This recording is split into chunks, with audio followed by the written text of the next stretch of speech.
They're big.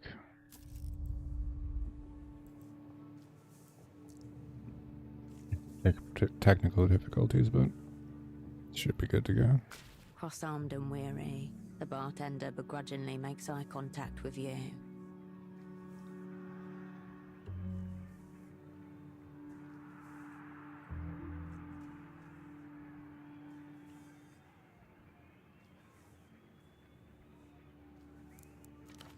What do you have?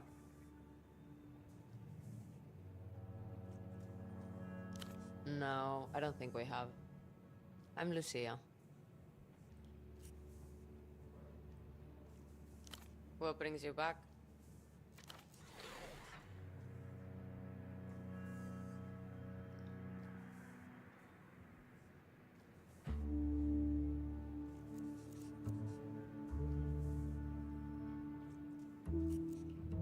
I know how that is. What do you have? It's on the house. You can pay if you want. She spritzes an astringent cleaning fluid on the counter and buffs it to a dull shine. Sure. The percolator has kept it warm, but not hot. So, here to meet your friend?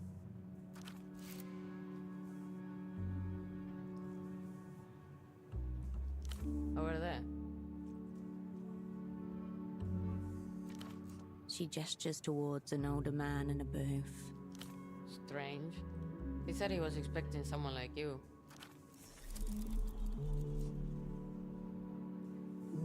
No. That's a display of Kisok generosity. He said you were in the same line of work.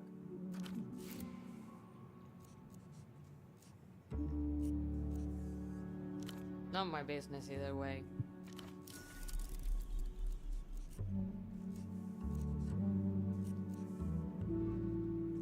Friend of yours?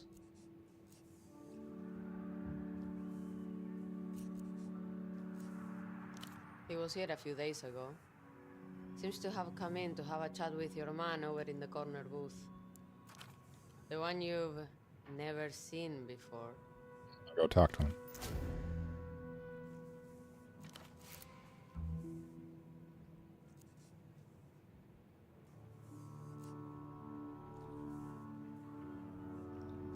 She shakes her head.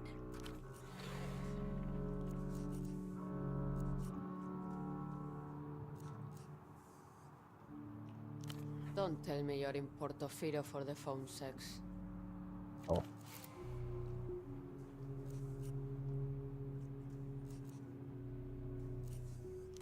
Must be a close acquaintance. It's a 24-hour sex line. Free. Paid for by... who knows? Whoever it is, they're making a fortune on Renotel stuff. Not angry enough about it to shut it down, though.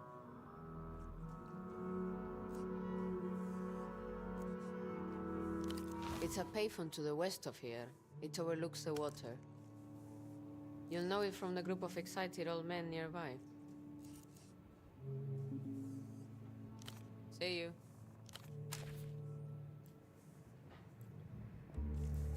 Oh. An older man, heavy set, looks up as you approach. On the table next to him is a large plastic box. An accordion hose runs from the side of it and disappears between his shirt buttons. Like a dead octopus, smothered and forgotten about.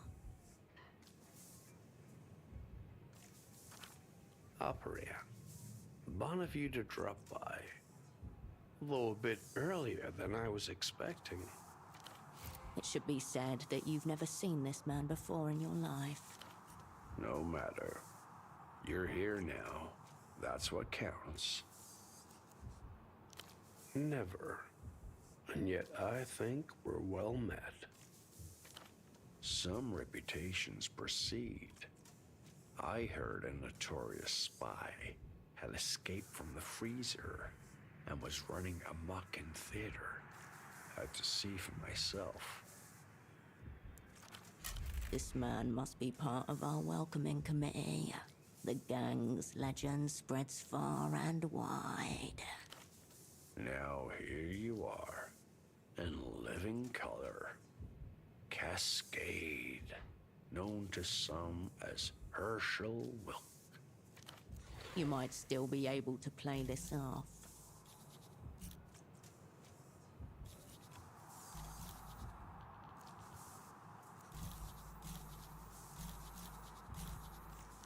Come on, operand.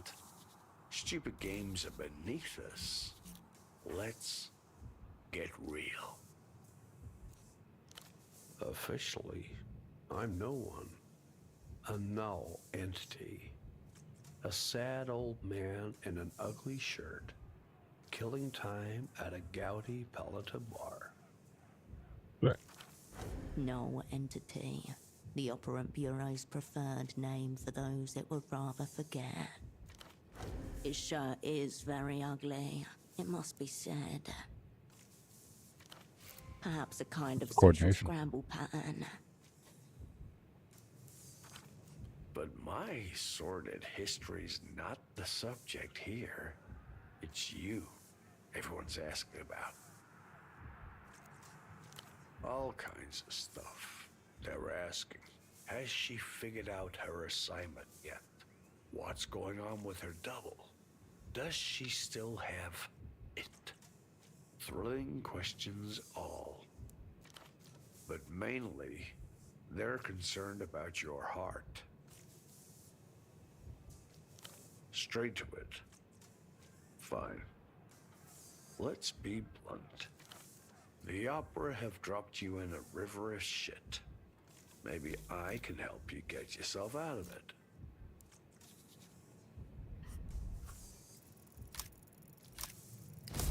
Fuck! There's no man here. A null entity does not exist, has never existed. The deeds and assignments attribute.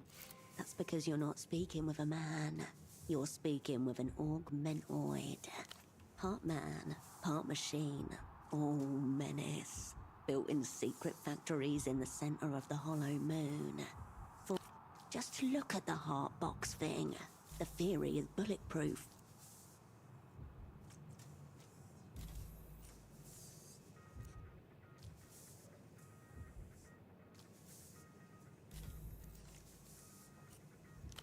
This was your old haunt, was it not?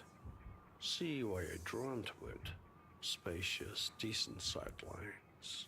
Noisy enough to make bugging impractical.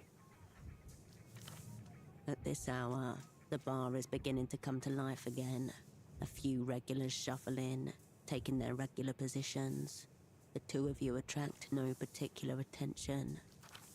Meanwhile, the bartender washes a few glasses in a tiny sink, looking up every now and then towards the television. Yes. This place will do. Our temporary office. Long as we're both in Portofino, of course. As I said, wanted to witness your return to live action myself. Just because I'm bereft of official existence doesn't mean I can't keep an eye on the younger generation. Maybe pass along a little practical wisdom here and there. Singular motives. Never understood them personally. Your double was similarly suspicious. Working with locals. Good. A chance encounter, believe it or not. I took your man's temperature and no more. Gastropod, is it? Even worse. How's he getting on?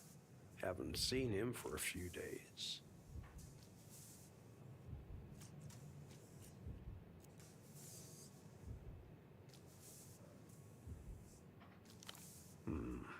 Need to work on your deceptions. If I still had a heart, it would have pained me to hear that. Unfortunately, that seems to be the modus these days. Chiseling hunks of frost-burnt meat out of the freezer and tossing them straight into the grinder. Must be a better way, you'd think. Better grab a couple of sticks and start rubbing. Gets dark and cold here. You're gonna need it if you want to make it through the night. This thing? No. This is just the plastic box that keeps me from shaking the Manisfati. To shake the hand of fate is to die in this part of the world.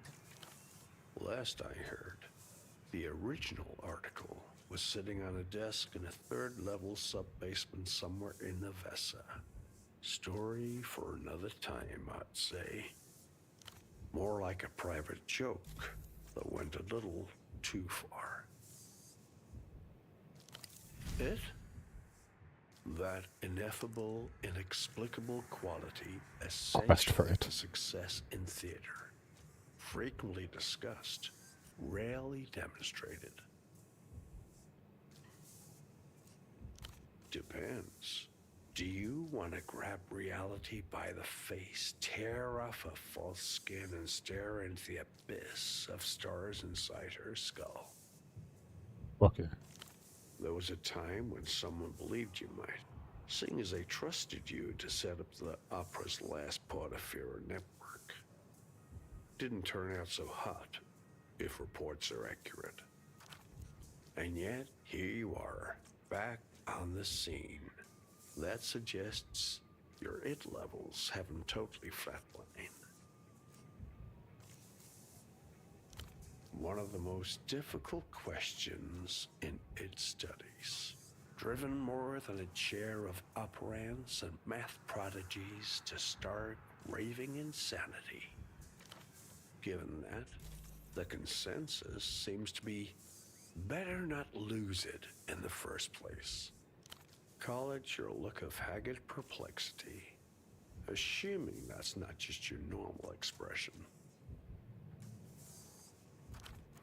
You've been out of the action for 5 years. I've been in this game a long time. Picked up plenty of neat things that could be of interest to you.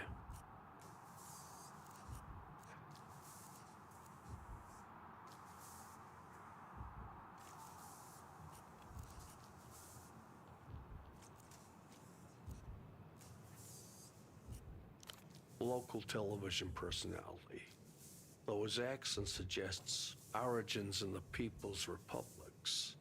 Lavendy, I'd say. The PR Lavendi, the less socially developed neighbor of the PR Kohila. Obviously a lunatic, an addict of some sort. I'd keep my distance, were I you. He's got a glorified rat hole in the housing campaign. Calls it his Fortress Studio. Across the rooftops, I think. Well, well, hello there. Happy Saturday to you. Please. All is well for you. There's Thank you for stopping by. genius loci, and then there's wrapping your mouth around a raw sewage line.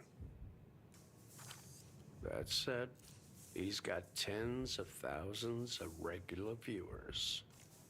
No such thing in my experience. Till next time.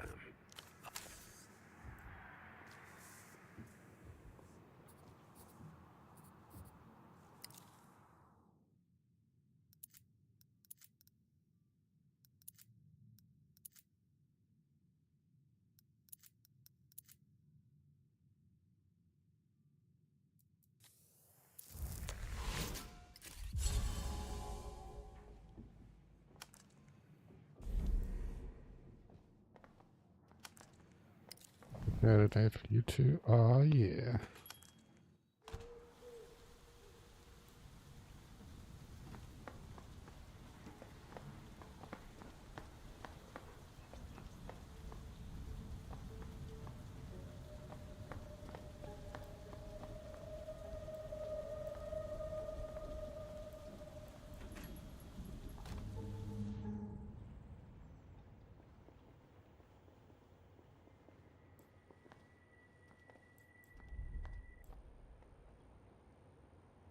Character needs to sleep. Still here. The bed welcomes you for us.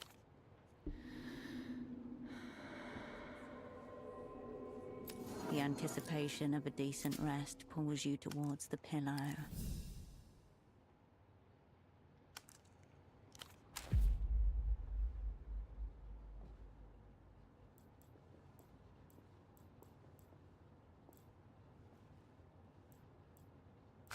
You return to your double's limp body.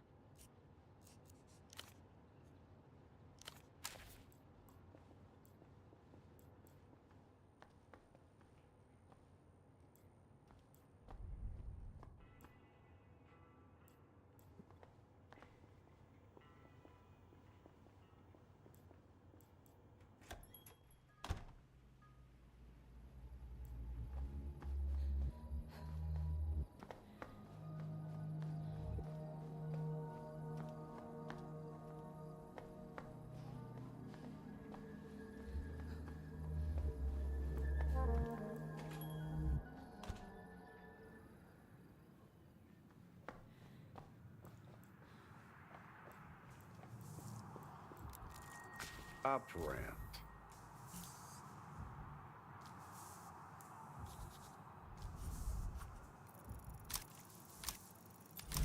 Fuck you. If you were meant to know, you would... Forewarned is forearmed. Only what's in his red folder? Do you want to hear it? With a great sigh, the man leans back in the booth and closes his eyes. Novessa born, graduate of the Polytechniker. No partner or dependents, of course. Father was a noted cosmonaut. Taught life sciences before his recruitment. The old man's eyelids flutter as he continues. No remark-worthy sexual tendencies. High attention to detail. A mild allergy to his own sweat. Occasional flashes of grandiosity. That last point may sound familiar. And recitation. He takes the disc and adjusts his glasses to get a closer look. Two things stand out. First, this is an unusual format. Einzelton. Not just standard consumer fare. Is that right? Solid stagecraft, I'd say. Spoken like an artist admiring a rival's technique. The artist, Ultravioletta, the Lusian electro-pop singer. Gone missing, so they say. Anyone exposed to mass culture in the last few weeks? I hope you're not expecting a list. You, but from a dream. No, nothing at all. Music, not really my area. Spotted a couple teenagers in elaborate costumes. Seem to be fans of some kind. Let's take your pick. We're nominally in the developed world. That's amateur's home pitch. By that same token, Portaferro was a Lusian penal colony for a long while. Some people think the weeping eye are lurking around every corner. La Luz, once a powerful empire, now reconstituted as a modern techno-fascist state, the rising military and cultural power of the day. Naturally, the techno-fascists are really no such thing in my... Till next time.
The boy shifts in his cocoon of mismatched fabric.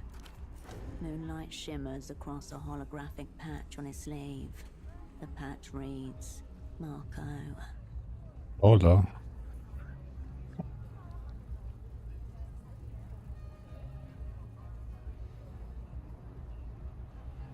The art in this game is incredible. I'm a really big fan of the art style. Disco Elysium's the same art style. Fan of it in that game, turns out. Still a fan. How'd you know my name? Because it's on your shoulder, you shithead. He narrows his eyes, chin raised, then looks down at his sleeve. Oh, yeah. You're right.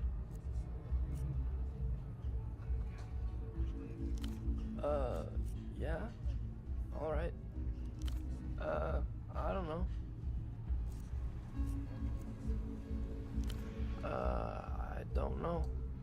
Hate this kid. Doesn't know much, this one. I hang out like everyone else. It's normal. Fuck yeah. What? Hate you, Marco.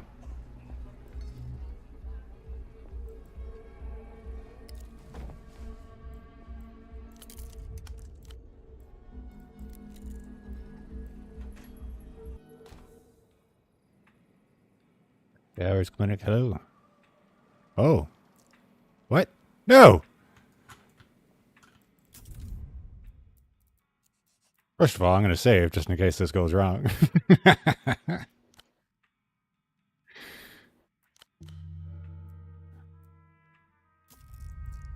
Hello, sir. Don't do this. One step further, bold scum. I'll do it. No. I'm not on the board. Enjoy it too. No. I think I can probably count just from watching the trauma sink into your face. Oh no. Right before the oxygen stops reaching my brain. Oh, that's a wild sentence. That's crazy. I can't be responsible for any more tragedy, truly. This probably won't be the first body I've handled recently. No.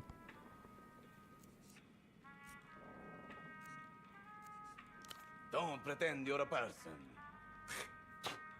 I can smell it on you.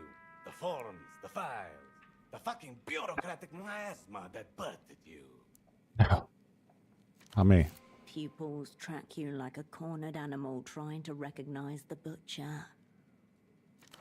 So you're talking to your little colleague out there. I know you're from the medical board, and I know he's been watching me.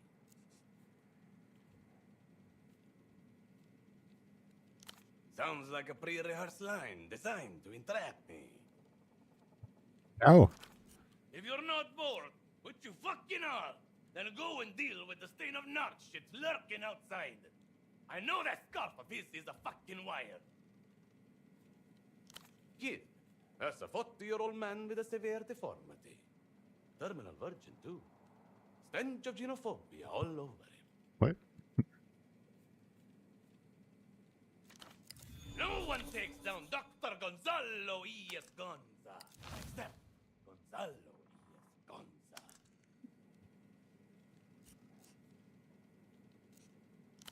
His eyes flash. Bring me one of his lines, scheming bored narc teeth. Leave that to the medical professional. You have no idea what I can see in a tube. If I had his spleen, I could tell you how his dog mother conceived him. Maybe I should let him jump. That guy concerns me. Here, use these. My board condemned Freibar.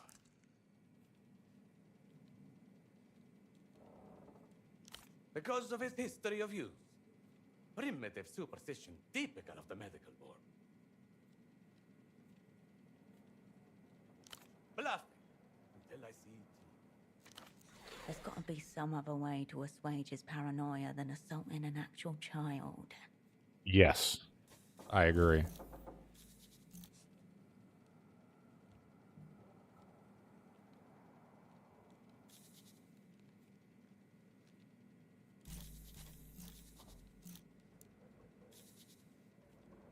Big.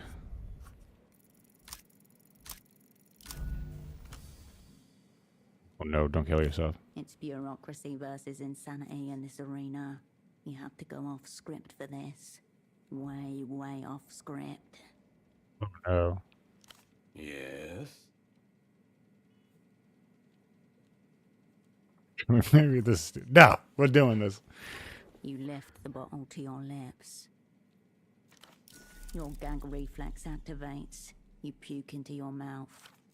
Ha! Pathetic. I have seen actual children in Party Alley consume drugs with more dignity. Sadly, you're correct. With what they have on me, these spineless bureaucrats would sooner self-amputate than take a risk on an unknown substance on my desk. Don't get me wrong. You're a narc of some kind. Watching you struggle through that measly sip dispersed any all remaining doubts. But you're not both. All I had to do is drink some random substance. Fuck yeah. My anxiety and delirium are through the roof, but that's okay. For now, Ah! what we want. One whiff of bored fuckery. Gruesome public suicide is back on the agenda. No! This fucking guy. God damn it. Doesn't appear any more professional behind the desk than he was on air. He's still covered in blood. Come on. This guy took himself down. The noose is gone. You're not even going to get the blood off you? Wally, it's outrageous. I got 20 XP for talking this dude off of a ledge. Fuck yeah. Now tell me, where does it hurt? Emotionally. Having to deal with you.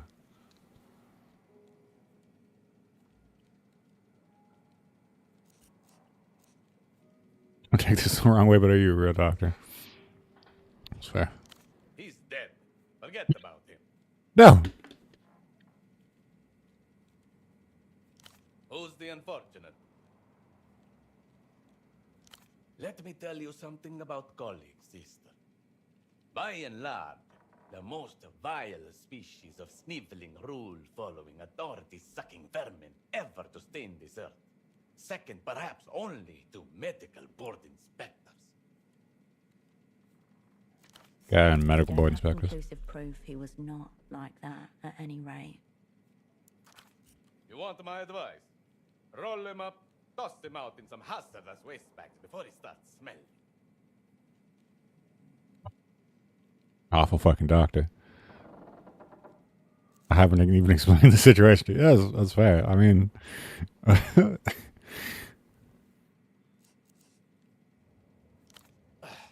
All right. Walk me through it. Oh, thank you.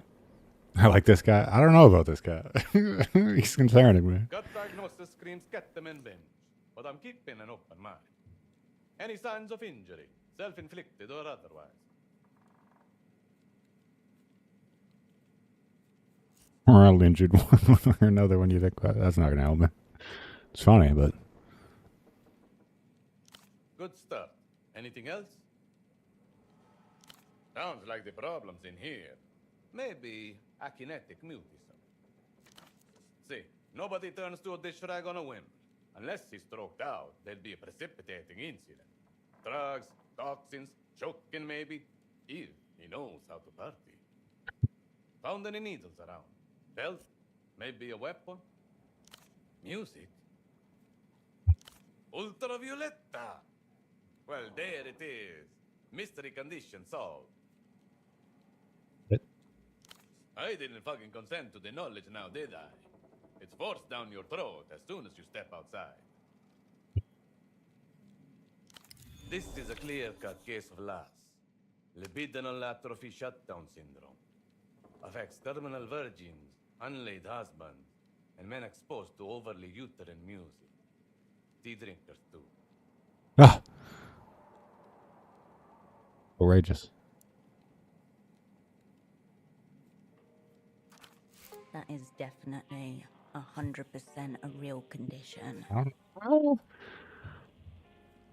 It does feel like he's wasting my time. And my time is precious. They count that shit.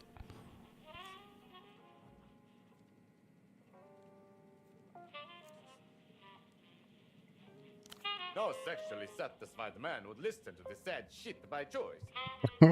Oh no. Men are built to pursue, conquer, reproduce. Ergo, per annum, a quota of fucking must occur. His body is given up from neglect. Seen it 1,000 times. No.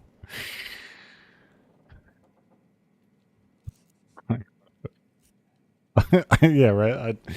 I feel like I need another opinion at this point, but you know what? You know what? I feel like I know what we can do about it, but you know. The doctor opens a drawer and slides towards you a baggie with a small medical stamp inside. Anti-last treatment. It'll wake up whatever's left in him to wake up. And if that doesn't work, end of the road, sister. Cut him loose. This is a proprietary formulation, soon to be patented. That's as much as I can tell you. I don't trust this man at all. I'm on it right now.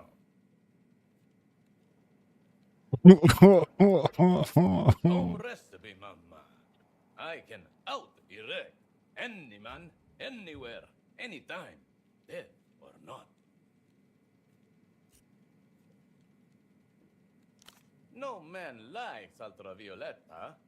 He's buried in the depths of erotic despair. He's so far down the hole, he probably doesn't even know what happened to him. Then you know nothing of sexual melancholy. But all right, let's pretend my expertise is worth fuck all. What's your working theory, Dr. Plainface?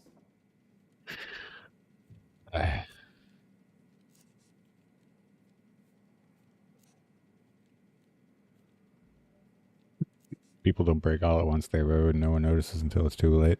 That's real.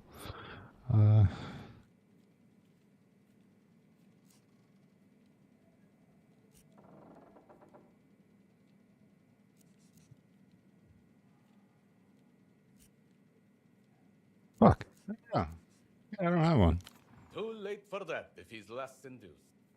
Honestly, you women. It's like you want us to fail. Really. All I'm hearing is that you don't have a fucking clue what happened or how to help it. Not wrong. Unfortunately, in the midst of all his ramblings, he has discovered a point. Gray matter, goddammit, you're correct. It's unlikely this treatment will improve Pseudopod's condition, but you might learn something from it. Of course, I really think it. I prescribed it. Easy delivery. Just let it dissolve on his tongue. Oh. Well. Good luck Okay. to you. The site of some kind of humanitarian catastrophe. The surface of Gonza's desk is buried under unopened envelopes, pill bottles, loose syringes, and pens. Atop the pile sits a child's drawing of a two-headed horse and a crumpled note with a few scrawled phone numbers. The doctor's twitching, though watchful eye inspects you as you scan his mess. Not my kid, before you get ideas. I locked down my own plumbing at 12. Quarterized and triple-tied vast deference. No one's trapping Gonza. This dude's wild. Ah. Some junkie spawn handed that abomination to me after I treated his mom. Zero No. talent. Oh no. Two-headed horse Mr. Gonzo, nice man. Oh. No, it's manipulative. Her mom probably wrote that and shoved it into her kid's hand, trying to guilt trip me into free drugs or a paycheck.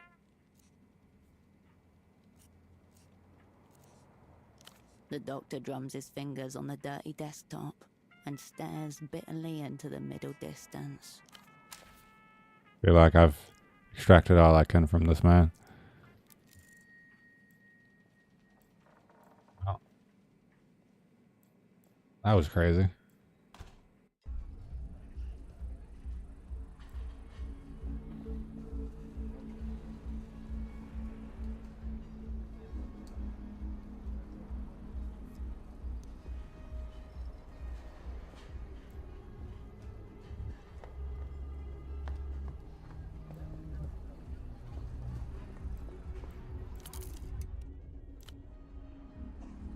Okay.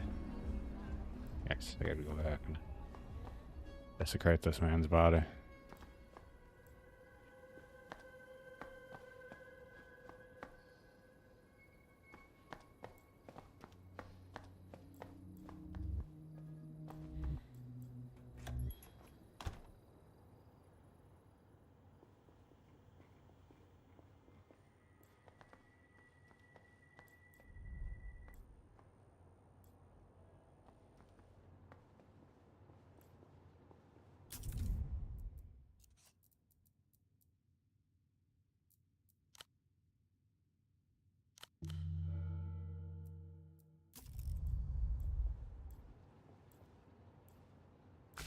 You return to your double's limp body.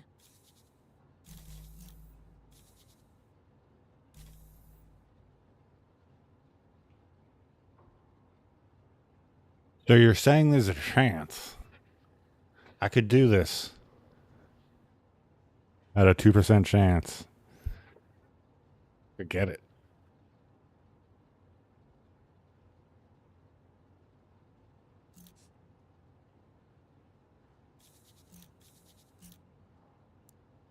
I can bring up to 7%. I did just say it. By golly, I'm gonna try it. And if I end up killing him even more, we can just. I just save. So let's go back to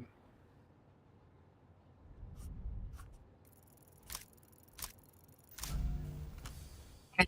Oh, Cab is in mouth. No action. Assess blood flow stimulus response. A firm slap might be the last thing he needs to come back. The movement dislodges a droplet of drool from his lip and leaves a bright red welt on his cheek. Gently, you rearrange the unconscious man's glasses onto his nose. This close, you see how empty he is, how slack his muscles. This isn't the peace of sleep or even a coma. He's gone. I'm gonna kiss this man and rub his crotch. You stand up. Whatever happened, it's far too serious to be alleviated by medication of uncertain origins.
My delirium.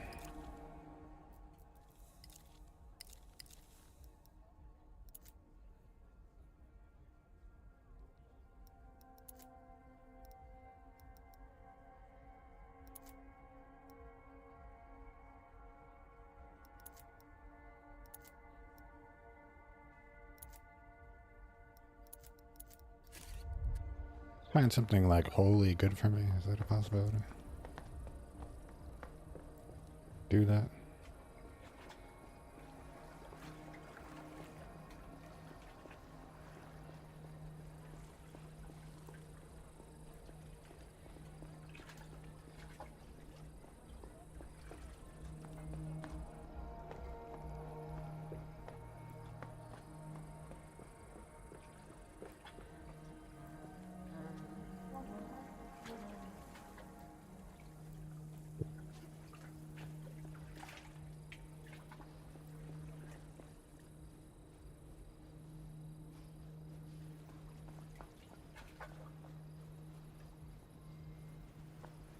Man.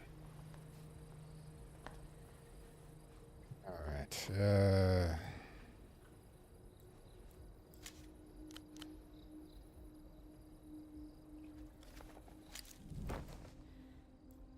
A dusty and disused storefront, closed with a metal shutter. Above, a faded sign names the building, the Animal Zone. I'm assuming it's locked. You lift the shutter gently. It resists. Locked. You turn away from the storefront. I totally could break in, but I'm not going to.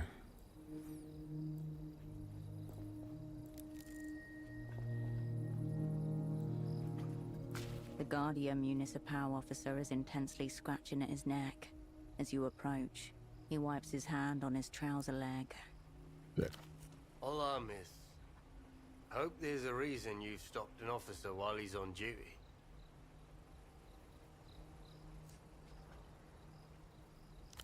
Socks are the one thing I don't need. Too many elderly relatives for that. If you say, yeah, one can never have too many socks, sir. Officer Morito, agente coordinador for the Guardia Municipal. Do you need help with anything? How bad does it look? Scaly reliefs and cracked plates, like some diseased armor. Shit, I knew it. I hope it's not the topical boar repellent I've been using. Instructions said to apply generously. Boar repellent? What? You playing fucking World of Warcraft? You trying to keep the boars away from you or something? Common boar deterrents. Loud noises and strong smells, such as predator urine, placed in strategic locations. Is there a boar problem here? Actually, I did see a boar holding a gun on a billboard earlier, so he might be trying to keep away that thing.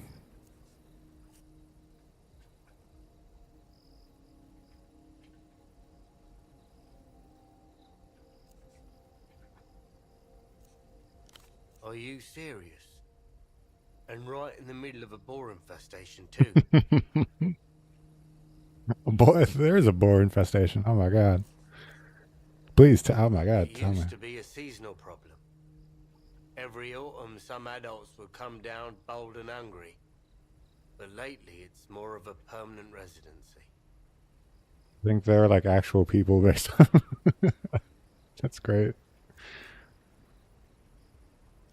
The hills up north, as far as I've heard. Valle de Suspiro. You've got thorns, ferns, old trees. A nightmare to patrol. At best, they're a nuisance. The little ones are fine, but the adults could take off a kneecap if you're not careful. And then there's the really big one, the mother. The way he intones the word mother suggests a primitive monotheist before an image of a graven god. Massive. Furs all matted, covered in scars, territorial too. Preys on drunks, stumbling back from Party Alley. It's the same way. Oh, that's funny. Tusks, claws, knives, bullets. Take your pick. Every few years, some brave moron tries to take her down, but she stands undefeated. Range missiles would solve your. I mean, Wait, you're kidding, right? A lot of people live here. give them an hour to evacuate 2 tops. For the check. Oh, we're good. But the buildings. Okay, you must be joking. It's just your tone's pretty off. We gotta get everybody the fuck out of here. We gotta blow this motherfucker down with a missile. You back away, slowly. If you get a whiff of it charging, find something to climb if you can. And then, come find me.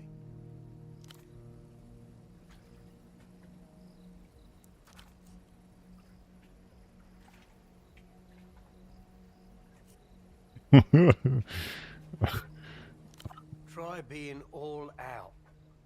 It's just a bunch of nonsense. Ow!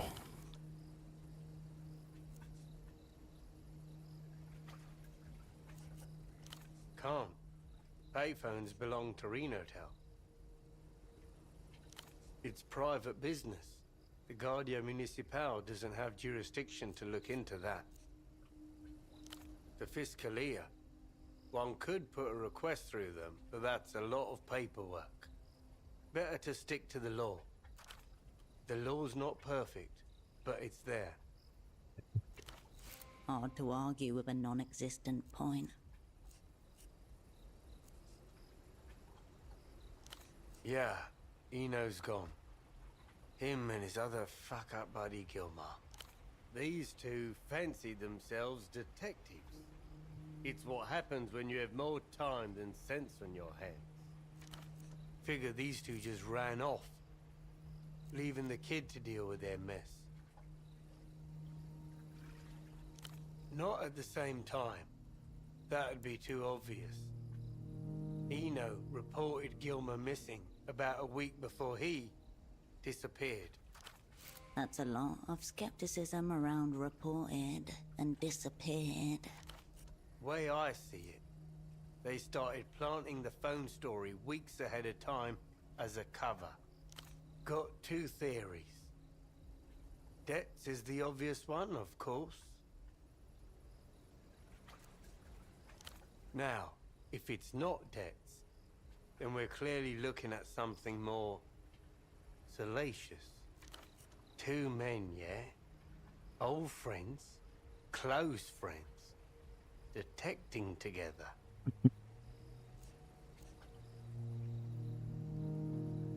I can't say it. It's sad. Kids run away from home, sure. But a parent? Unnatural, that. Sure. Don't need to dwell on this sad mess. As you step away, the GM returns to scratching his inflamed skin. Something I can get him for that. That's... This is the one. The payphone that makes people disappear.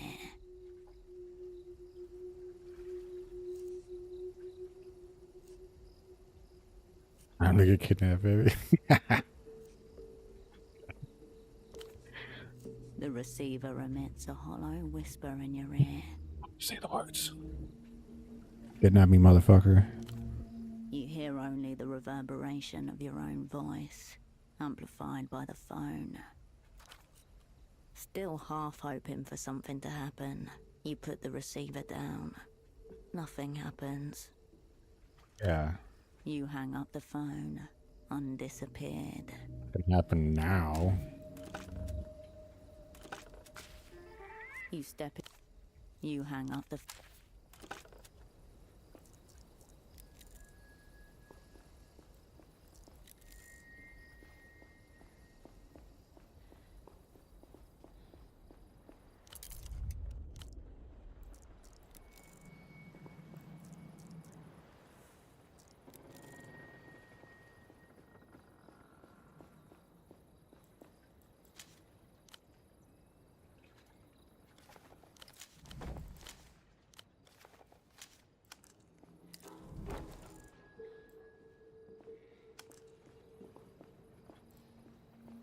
seconds.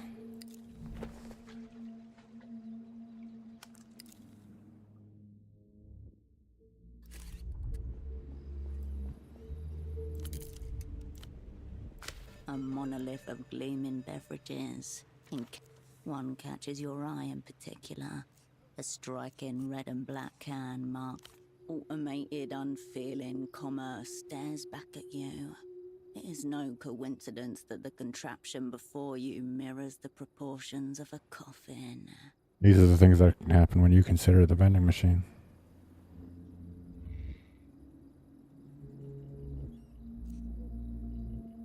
Their apparatus that extracts money from me, right? I am its prey. Inside out. It's lovely. I'd buy everything from a machine if I could. Who doesn't love buying things from a machine? That is the ultimate goal, and they're already a good distance there. The so-called developed world in terrible action. A very dangerous question in a morally unregulated market. Rumor has it that an old vending machine in Lower Vudas once sold anonymous murder confessions to anyone willing to pay 10 sol. Wild. Besides that, probably the one that sells second-hand autoerotic asphyxiation binds. Who's making these vending machines? You may find it impossible to forget Heifer Red and Black Blend Special Edition. No. That's gonna come back and haunt me? Fuck. Should have had it.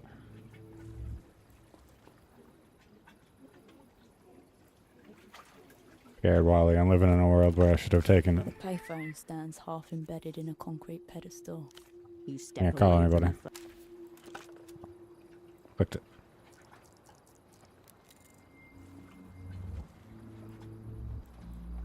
Oh. A watertight marine door, designed to keep out the rough seas as well as any intruders. A small placard above the entryway reads, Community Care Clinic, open 4 AM to 10 PM. The boat's deck creaks in relief as you step away from the door. So I'll come back. It's open.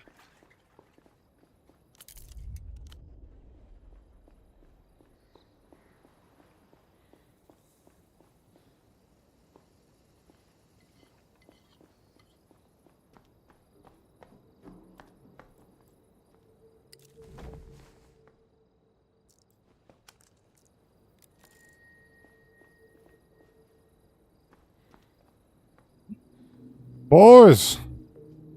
Wild boar piglets snuffle through the city's trash, still wearing the stripes of babyhood like halitosis humbugs. Recruit them, the fascists would never see this coming. Oh, yes. Come hither, boys. Be a part of my team. You didn't bring any pamphlets or manifestos.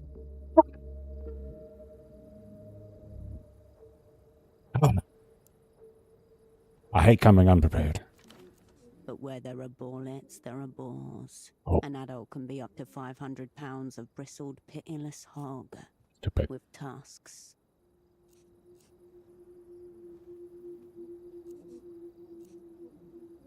Come to me, little boys. No interest from the hogolescents.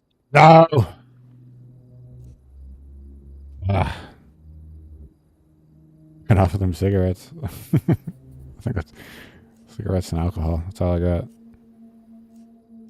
You scan from left to right, checking the alley's tangled contours for a hint of hairy maternal rage. There is none. Yes. You leave the boars to their devices. Oh.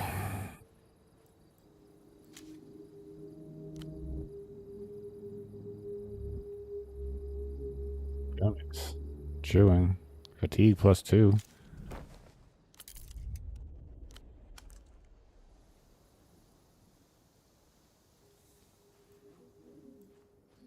I'll be back for you.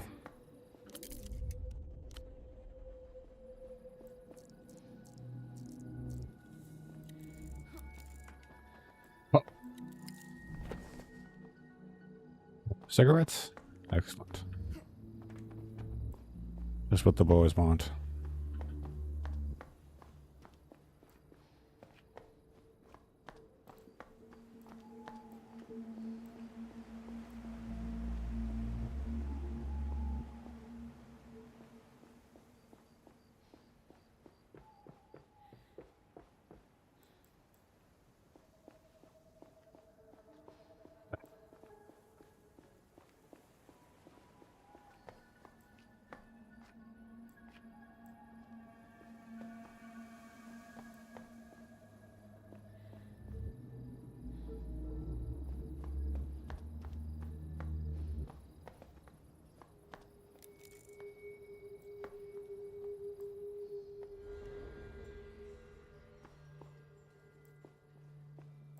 An altar to Belarus, the bazaar's unofficial patron star.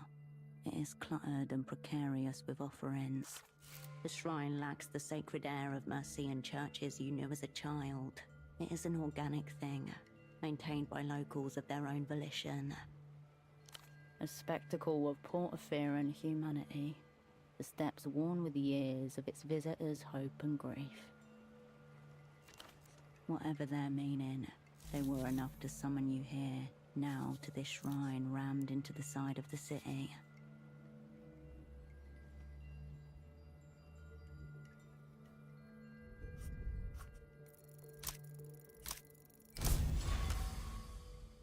Yes?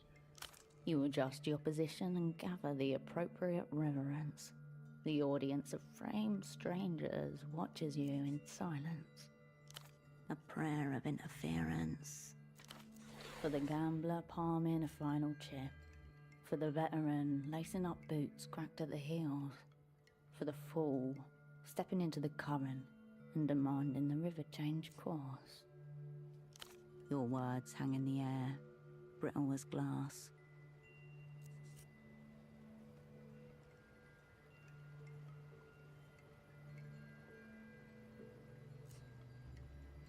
A crack of moonlight cuts across the shrine, the shadows bending unnaturally.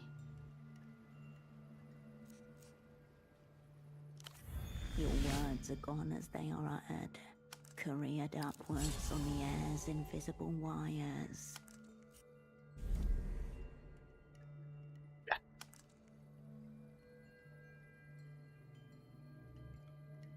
Ink stains and knife scratches adorn the shrine. Jagged words cast toward the flickering skies. In your guiding, we learn. Do you envy our brief, searing lives? Marco loves Puss Puss. As you fade, Oh, we Marco. follow.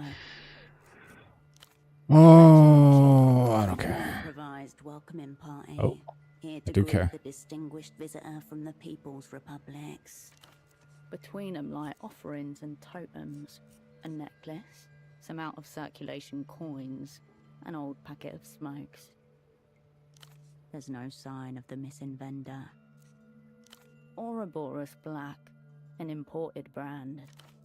As soon as you pick it up, you feel that whatever's inside it is not cigarettes. Outslide a few staple pages folded neatly into a little cuboid, almost exactly the dimensions of the package. Rite of passage. It's an exit visa. Permission to travel freely out of Portaferro. A hush falls over the shrine. A wisp of smoke tendrils into the air. An elderly man stares back at you from a printed headshot at the document's apex. Long black and grey hair swept back in a wave. Augustino Dante, according to the name on the pages. Born in the year 27 in La Luz. The name, who knows? The document, yes. City issued. Holographic stamp and all.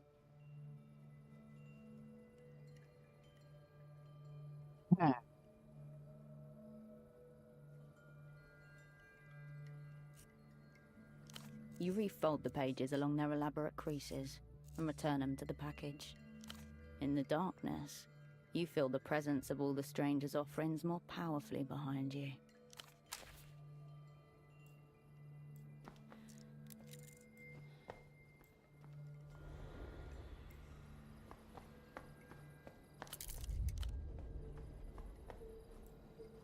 Take the passport for the baby boys. Maybe that'll make them talk to me. It's something I have to do that will make them acknowledge me.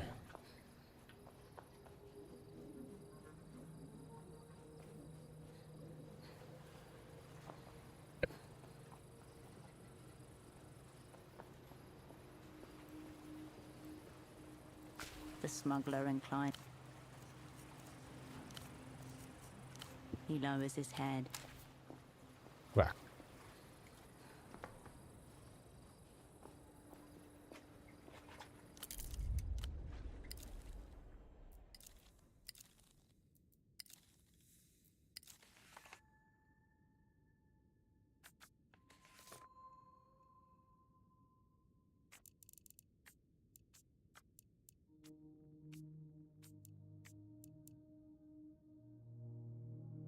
This overlooks the bazaar. So this guy's at the beginning of the bazaar.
You're confronted by a striking image in bold red and black.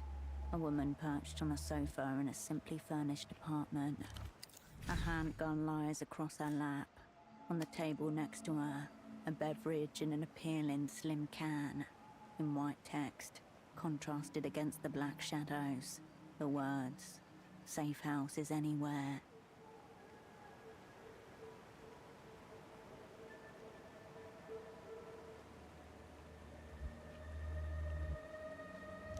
This woman is being paid to convince you it is.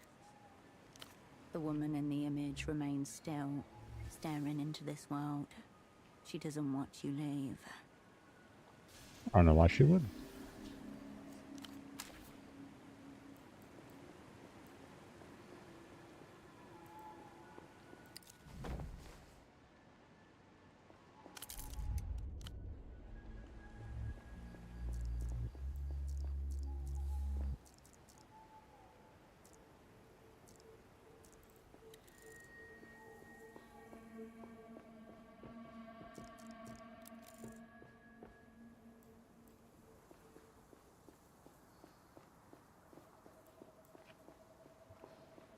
The top of the bazaar.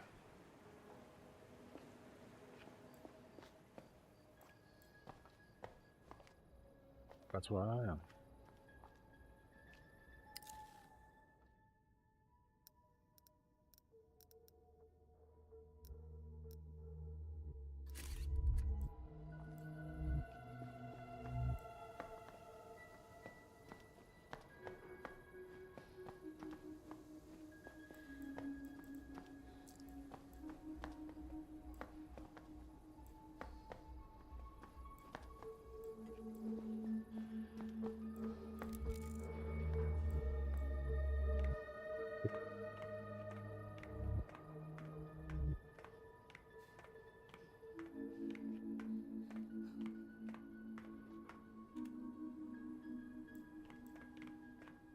A slanted aluminium box is bolted into the pylon's spine. The word Renotel is etched into the metal. A familiar dolphin grins at you. Inside, a slab of beige plastic, an old terminal. Behind a clouded sheet of polyglass, the screen remains black. No buttons on the outer housing that you can see. No glowing standby light. Your fingers find a steel drawer. It slides out with a creak, revealing a keyboard designed for gloves, each key a chunky slab.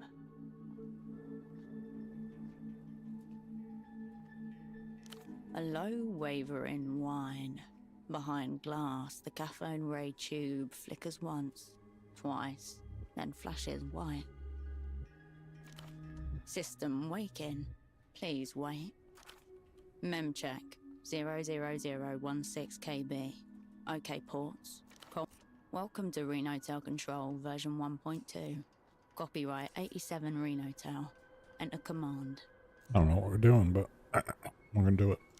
Available commands: 1. Line diag. 2. Trunkmon. 3. Network. Based on the available options, this is a maintenance terminal. You might be able to get information on the Renotel network from here. So the name suggests. As for what kind of diagnostics, there's only one way to find out. You know, for monitoring trunks. The terminal clunks, as if it's exhaling static. The screen flickers, awaiting your input. Line diagnostic mode. Enter landline identifier to proceed. The machine's internal speaker beeps sharply. A random array of numbers line up in horizontal formation across the screen. It achieves nothing. The screen flickers. You close the box. Back for you.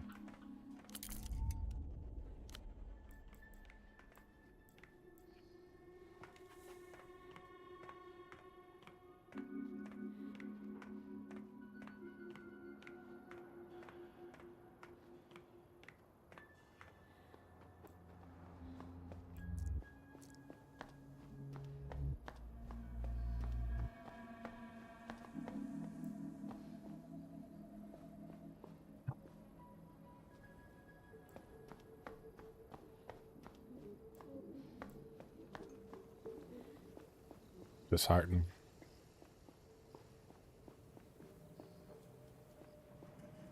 Oh.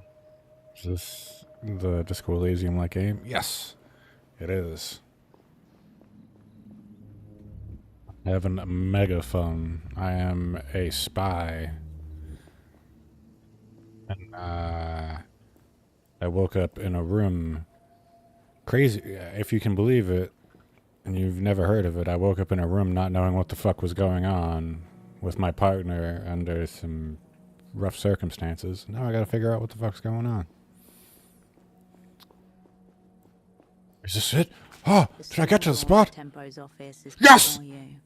Faint oxidation halos bloom across it. Ah! like I've been looking for on a this. sunken wreck.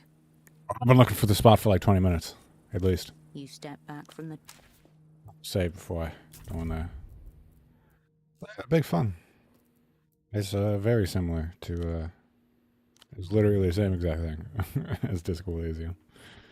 It's a little bit more confusing to understand with some shit, but I'll figure it out. I got fatigue, anxiety, and delirium. And if your shit goes too high, then they make you take away a level.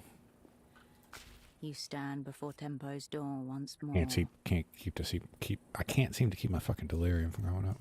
All my shit for that matter. No response. Are you in there, teenage girl? The writing is very funny.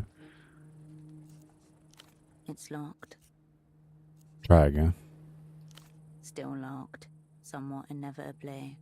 Don't want you. Fuck you, game. How dare you? They could have changed. You never know. No. Show it who's boss. I'm gonna fuck this door up. A brief tremor runs through the metal, but it doesn't budge. Fuck. I tried to show it who's boss. Stop. Don't enter. Don't break this seal. This doesn't have to be yours.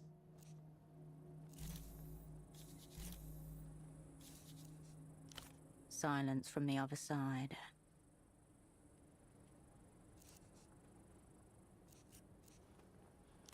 You get no answer.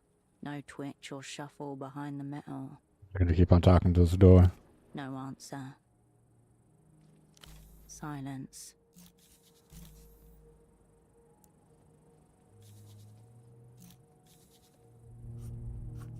Bursting through this door? Maybe? Yes! Gang ho.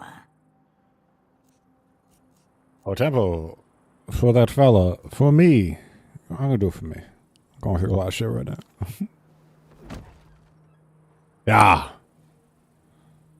The frame screams in protest and concedes as you fling the door backwards into the room. Fuck you, frame.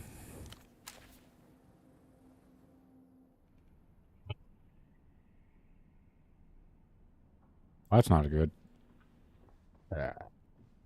Shit. I got some detective working to do. There's a box for an electric bidet with a built-in seat warmer. Whoa. Bidet with a built-in seat. That's good shit. Somebody spilled ketchup everywhere. A torrential staining of blood. You don't know it's blood. A ruined sofa with a sad story to tell. The air hums. This is a spy's death. Yeah. No regular crime scene. Not just motive and victim. An echo of fairy tale. Tracings of black magic. Everything glows in the dark. J-Mac for life. Why, hello there. What is this game? What is this about? Welcome to Zero Paradise. I had to hit the menu button because I genuinely forgot the name of the game. It's like Disco Elysium. If you played that, it's by the same developers, and it's a point and click, choose your own adventure type game, and depending on what choices you make, the game will and those choices really do affect the game tremendously. There's like days, there's time. If you can miss out on certain shit if you don't find out about it or talk to somebody. It's a lot of reading, but it's very fun. You'd like this, you'd love Disco Elysium and vice versa, so.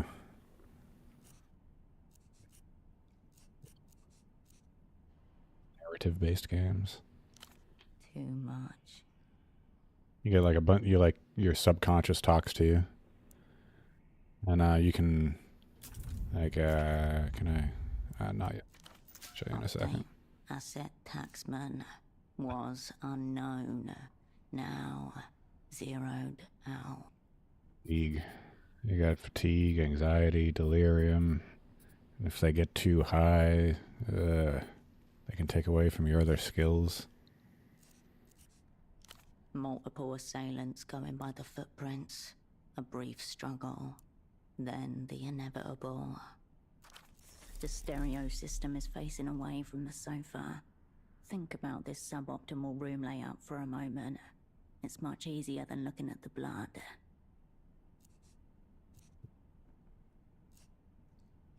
The blood is curdled and cracked, the color of old brick.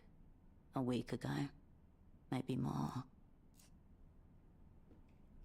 The way espionage crises always go. People collide in slow motion, gripping the outer edges half blind. Bodies mount, telephones ring.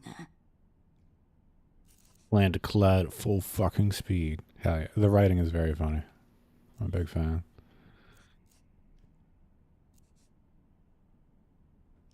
Mere minutes into the match and the away crowd are silenced by a stark scoreboard.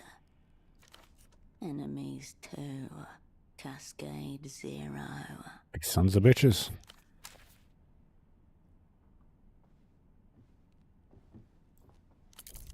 Let's see where.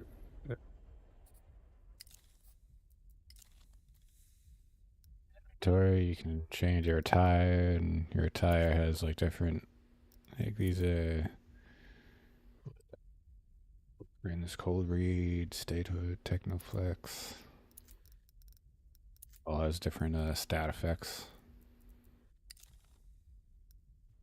abilities.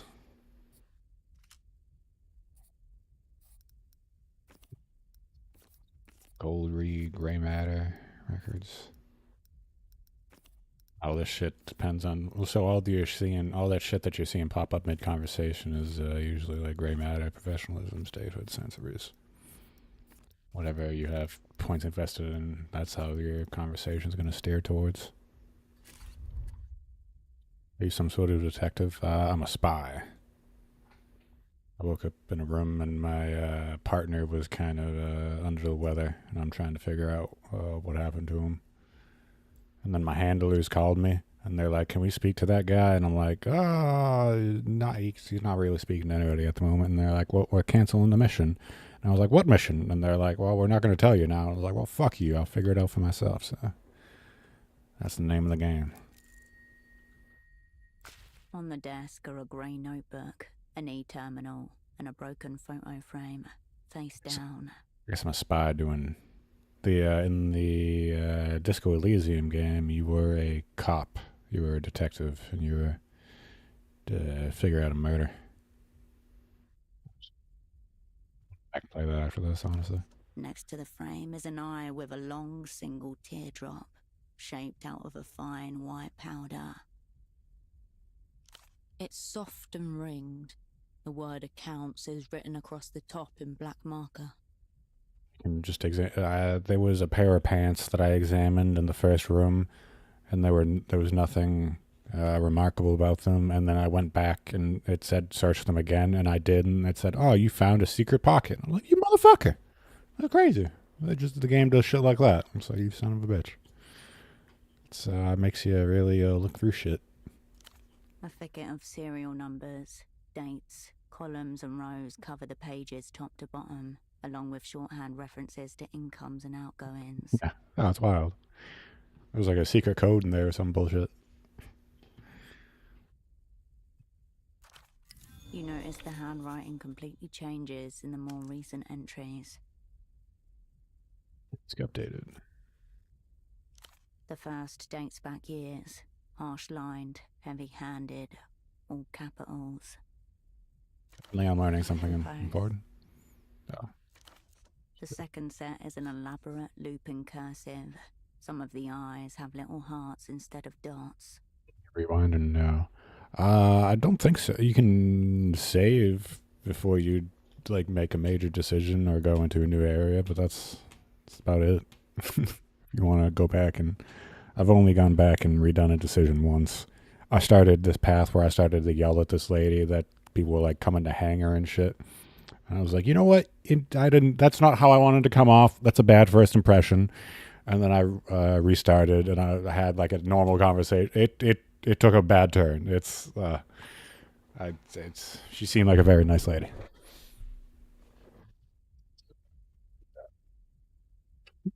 Did not threaten to hang that lady. There are none. The first set of handwriting even uses the word cunt with the same wild abandon as the second. It wasn't. We weren't actually. We were just. It was. It wasn't. We weren't actually going to. It was. She was just trying to scare her. And, that's a fair way to do it. It would be quite rare for rupturing blood vessels to entice one into calligraphy. The heart suggests a compassionate touch, maybe even a human relations department. A list of names, titles, and compensation. One of the rows has been firmly crossed out with aggressive black lines. Aggressive black lines. Ignatz. Nothing in the archives. Rent, utilities, and other minor operating costs, including travel. Multiple instances of round-trip tickets between Portofino and Acquair de la Luz. You avert your gaze. So much shit to inspect, my God. The crying powder eye stares at you. Spit on it. Wipe away the tear. I think I'm gonna spit on it. Signal.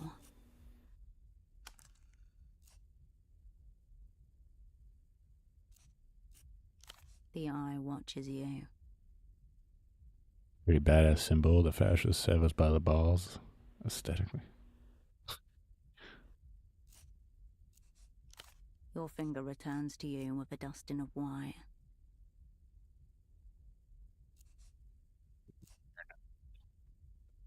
Finger on in your mouth. Wipe your finger on your pants. What?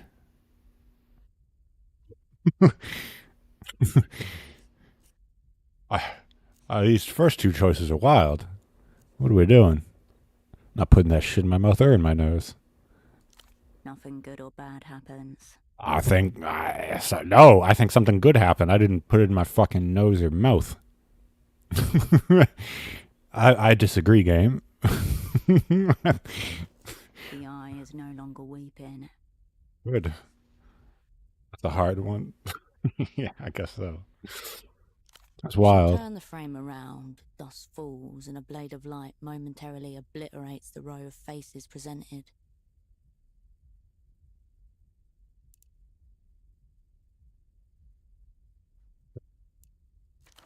Inside your stomach, spider's skull.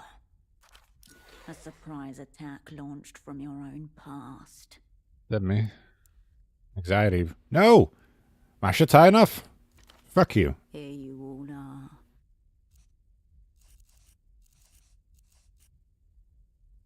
Taxman. Fighter of the...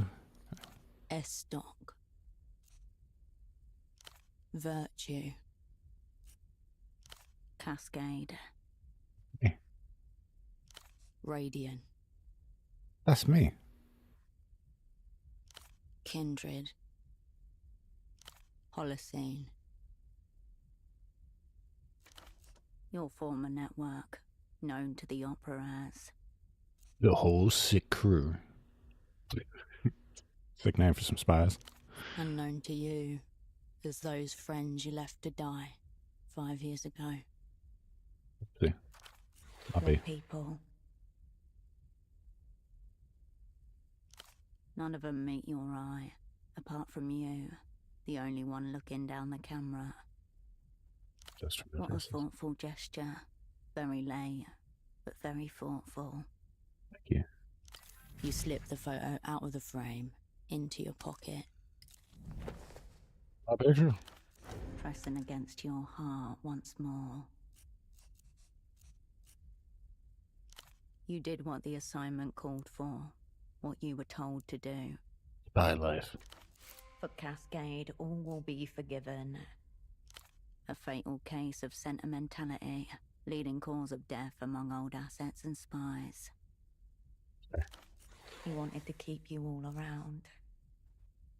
Beneath the photo, and your heart, a tug. The window to your right. Did someone see you come in here? Did they? The desk is as you left it. I didn't get that It e-terminal. doesn't turn on. Someone's cut the cord. I will not get that terminal. You turn Never on mind. the desk, back to the ransacked room. Fuck. That's hilarious. What are you looking at me? You can make out an impression of the bazaar beyond the window, obscured by dust and grime. You gather up your sleeve and exhale onto the window, where your breath reveals a clear handprint in the dust.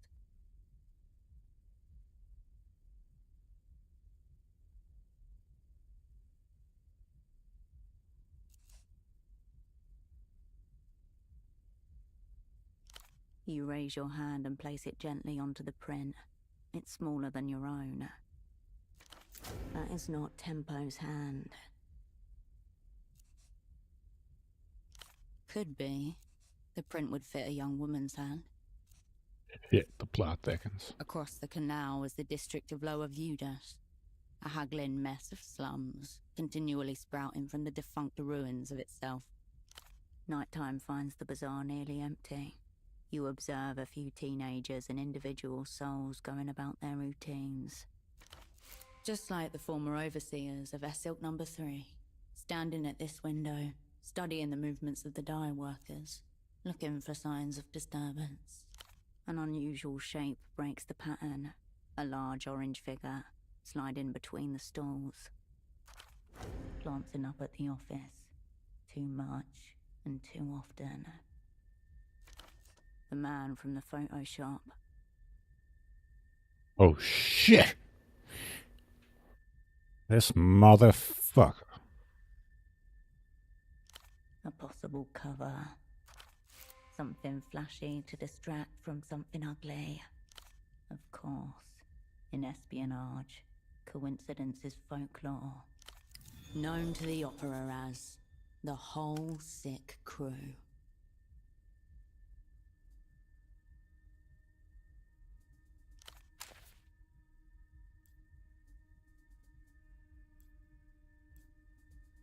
Hail.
Thick skirt.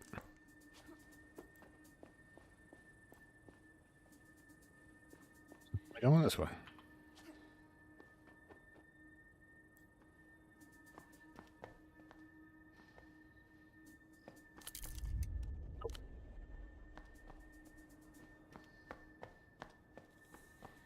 Skirt, huh? Gotcha.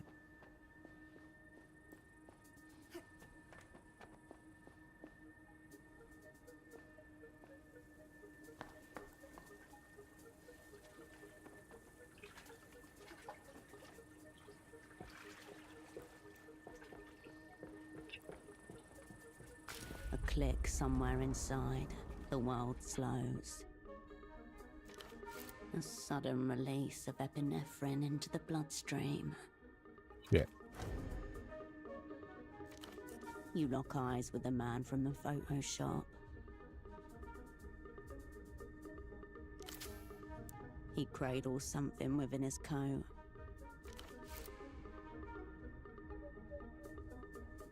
Oh shit. The time to act is now.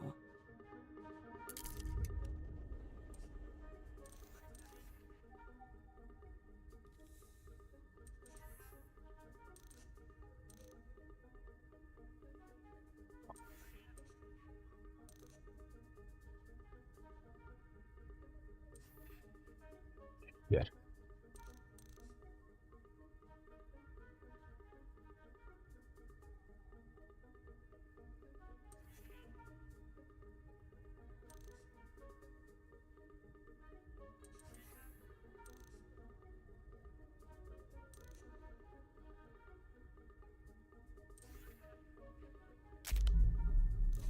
Two paths are before you. Go straight or go down. Engage functional invisibility and waltz right out in front of his eyes.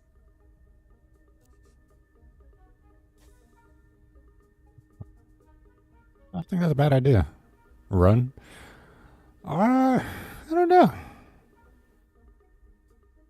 See how this goes. Yeah, I'd rather not. Yeah, what, functional invisibility? Become translucent. Refract light. Hide in plain sight. Nope. My nerve is fucking me. I'm not going to listen to you. That's crazy. Functional invisibility is an advanced cognitive maneuver. These tactics are not officially recognized by the Operant Bureau, though operants share rumors of their success. My nerve and my shadow play is trying to get me killed. I'm refusing. No.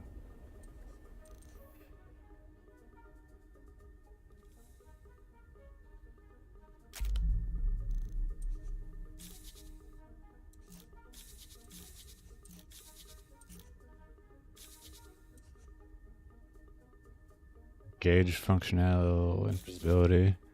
80% chance, so that's not bad. So that's advance and avoid. Jump down. 68%. I mean, it says I have a better chance of allegedly just walking directly in front of him, so I mean...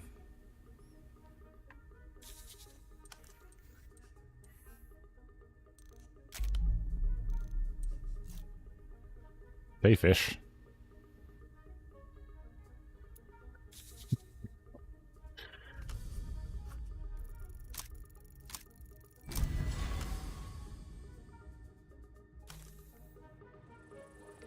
Think he killed someone? Well, he's trying to kill me.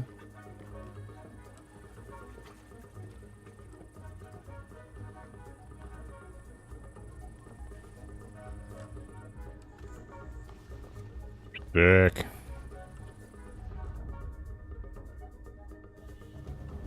Your opponent looks this way, then that. He thought he saw his target. But Dock there's it, no loser. one there. Just nondescript masses going about their business. Walked right past him. Aw, yeah. Shiver as you pass through 'em. Anxiety's through the roof. I get it. He turns his head in your direction. Straight in the eye. You bitch.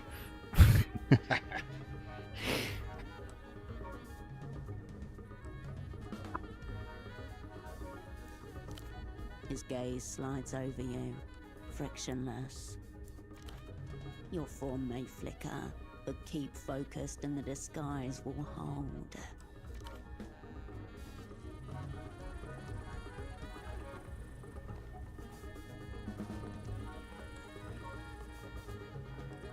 Trying to kill me. Uh-oh. The exit is in sight, tantalizingly close. And so is he. You hear the whine of a 50cc engine. A small tuk-tuk appears in your peripheral vision. Yo, Obricon, this way! That me?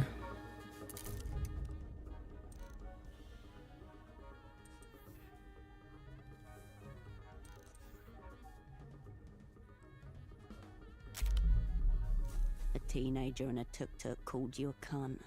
They may be an ally. You may not have a choice. Only one way to find out.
The strain of the maneuver is too grey.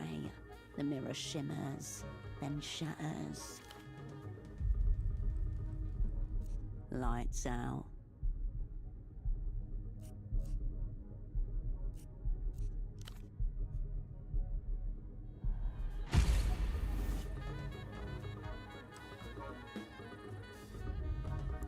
A bright flash returns you to the world.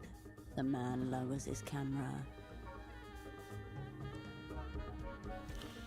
Welcome to the violent canvas that we call society.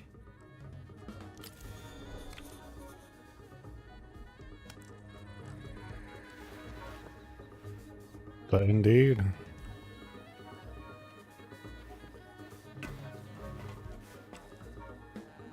Game lied to me. I thought he was gonna shoot me. He was gonna take my You picture. turn towards the waiting tuk-tuk.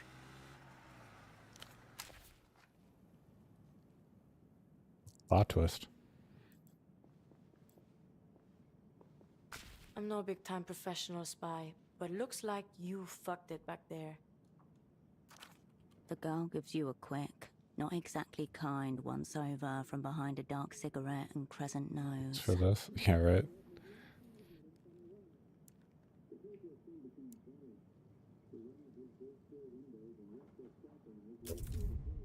For shits and giggles.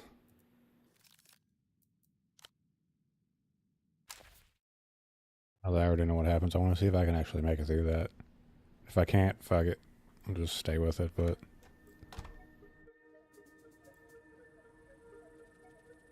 Intrigued. See if I can get through that without getting my picture taken.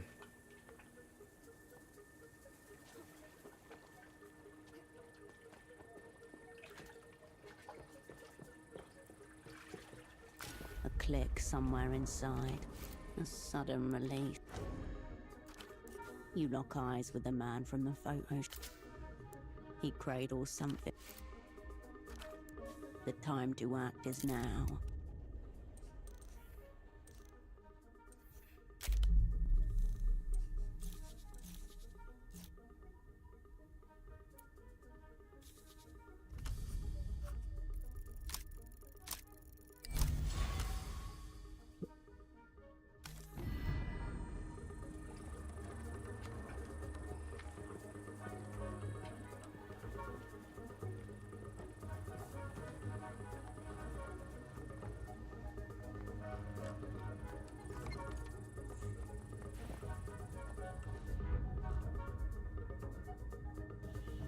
Your opponent looks this way then. Atoms shiver as you pass. He turns his head in your direction. His gaze, your form may flee.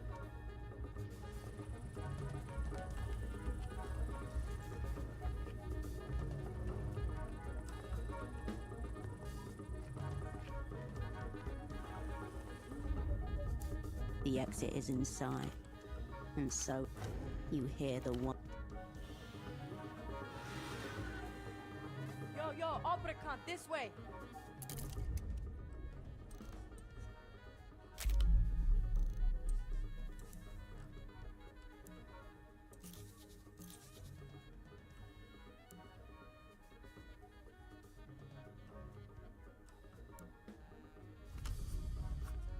I don't think that's happening. The 27%. Yeah.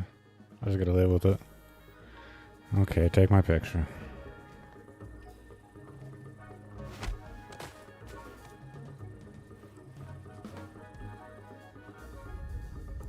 The strain of the lights out.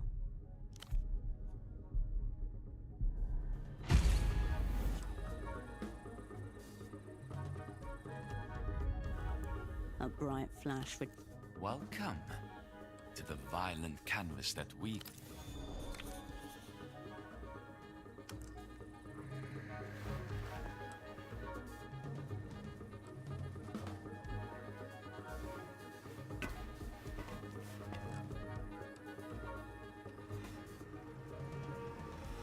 you turn towards the waiting tuk-tuk.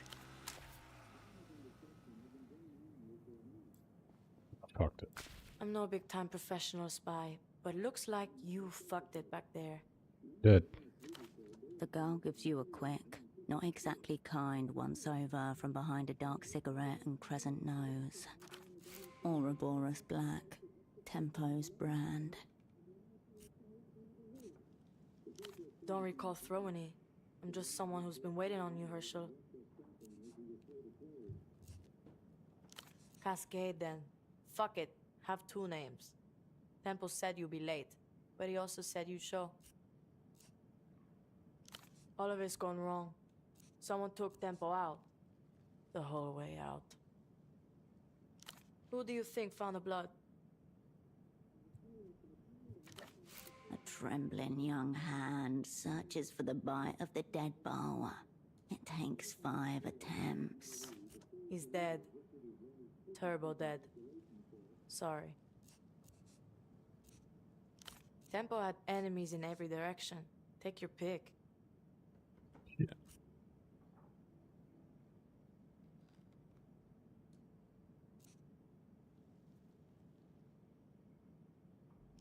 Or maybe that's what someone wanted you to think. But sure, Herschel, let's go with Weeping Eye. Or the Carabineros. Or the Azuri mob. Maybe they want to go to the mattresses again.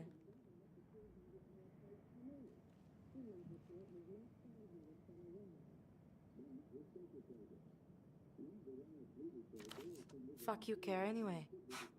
Tempo always called you a friend. 5 years, no words. Some friend. Yeah, I can see that. From a nearby apartment, the muffled sound of a beautifully played piano gently shifting key. Anyway, he's gone. So now it's me or it's nothing. The girl studies her half-dead cigarette and falls silent. Ignatz, area clown with shit taste in jackets. He used to work at the bazaar till Temple sacked him. Photos? Weird. Temple thought maybe he was in with the Weeping Eye. Who knows? Temple was saying a lot of strange things at the very end. Some of them even true. Either way, Kuntz just bought himself a lifetime ban from the bazaar. Welcome to the delinquent heap. The ritual, obviously. Has it started yet, or what? Cascade or nothing. Tell her Taxman is ready to begin the ritual. That was Tempo's message to the opera. What's it mean? Horoscope brings up 0 matches in the Tempo archives, or any archives.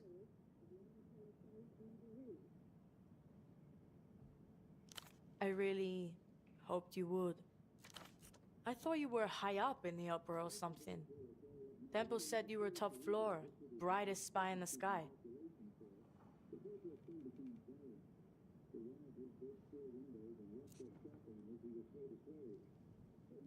What's that mean? Are you still a spy? Thanks for the honesty, but the way Tempo talked about you, I'm glad he's not around to hear that. For my old friend Cascade, tell her Taxman is ready to begin the ritual. No silly cunts. Cascade only, person to person. Cascade or nothing, and you tell her, if we pull this one off, all will be forgiven. You're supposed to be the Great Cascade. Pockets full of answers.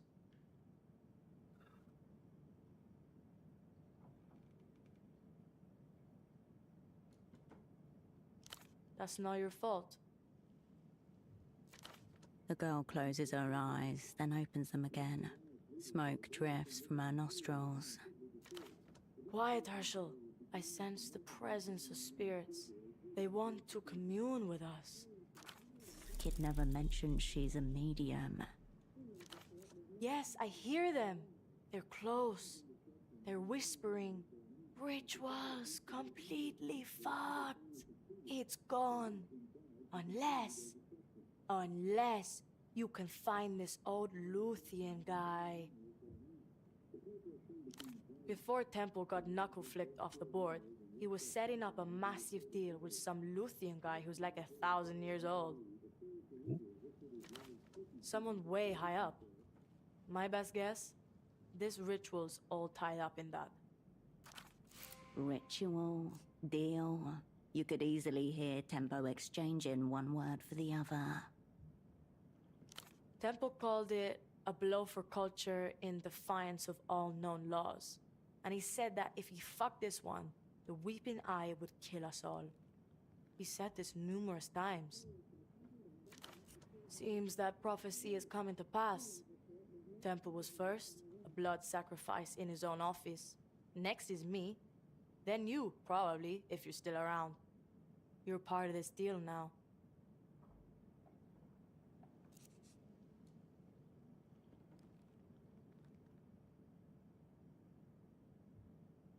Oh.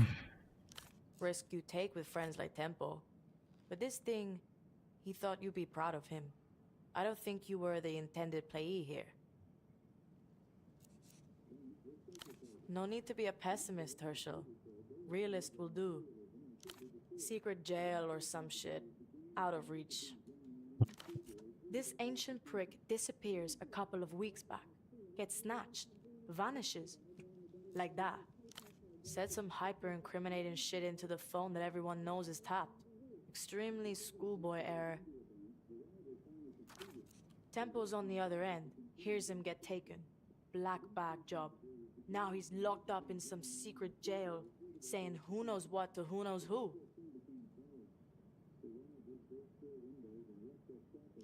Right. Malin. Said her dad turned into thin air. She doesn't smile much anymore. Not a great look when you're trying to sell parties to people. You should see her fucking receipts. Yeah, it's right under the flashing neon sign that says secret jail this way. Okay. Sorry. It's been a tense couple of weeks. I don't know where this jail is. Spy stuff, your world. I'm useless here. This old guy getting snatched really spooked Temple. Like weapons-grade coke binge spooked. Last time I saw him, he was bleeding out of his nose and talking very seriously about fate.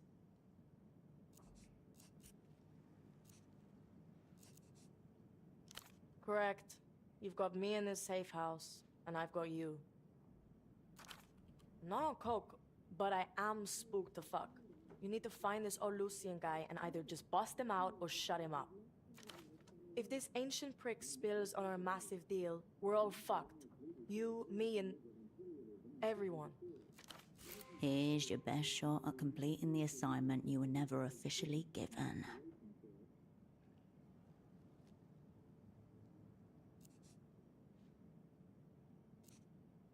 Thanks.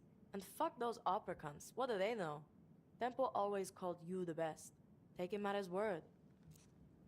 He said you'd come through for him, too. For us. So find that old prisoner, Herschel, and come through. Only shot we got.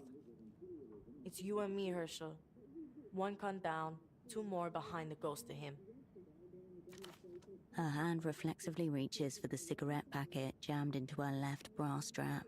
She smacks the packet once against the side of her head, then flips open the top and plucks one out. A far too familiar gesture. Something grinds and sparks against the inside of your skull.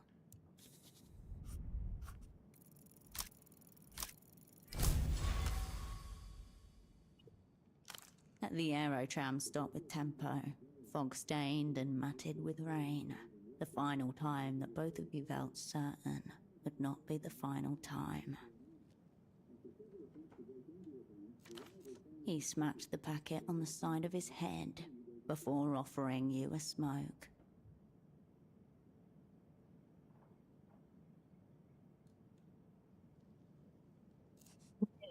You do it too sometimes, without realizing it, when you're thinking of those days. We hosed here, Hush?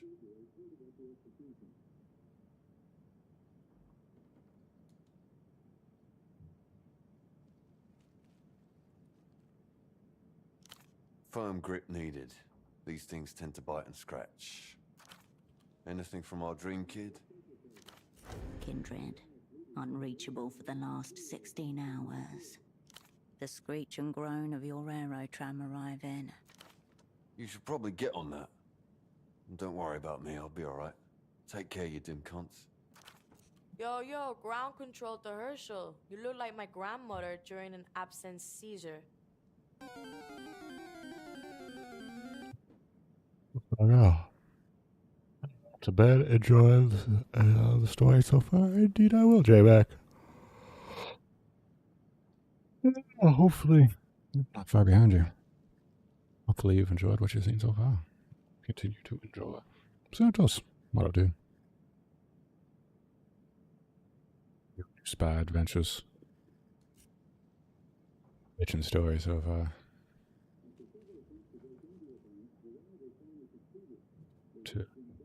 That's a little bit past the midnight for me. I have too much more time in me, but I got a little bit.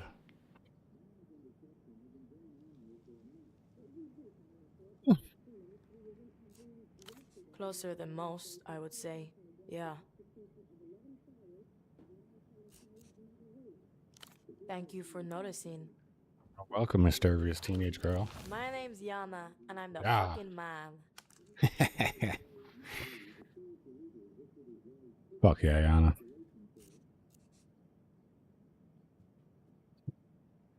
Well, take it. Art style. Yeah. I don't know if you ever played Disco Elysium, but same art style, and that was also dope as fuck, so. Dig it. The girl inspects the disc over the top of her cigarette. This is one of those Einzel fucks Petre won't shut up about. Fuck me, there's 2 of them?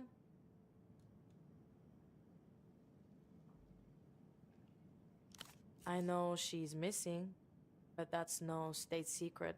Whole world knows that. Kidnapped, I heard. Sad end if it's true. Of course, you can't go wrong with V. All her stuff is good. She's like a friend. She gets it. Where did you get that anyway? As in dead?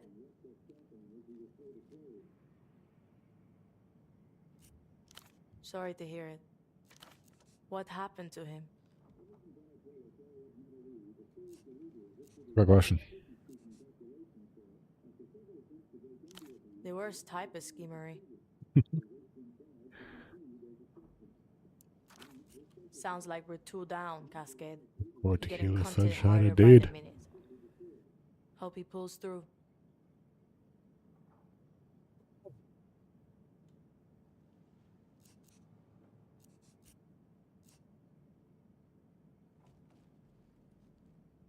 And what's another one in the vapor?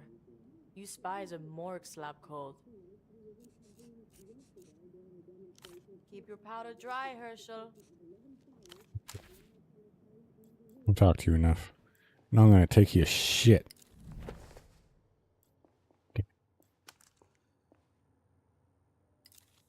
Gotta do something for my anxiety and my fucking through the fucking roof.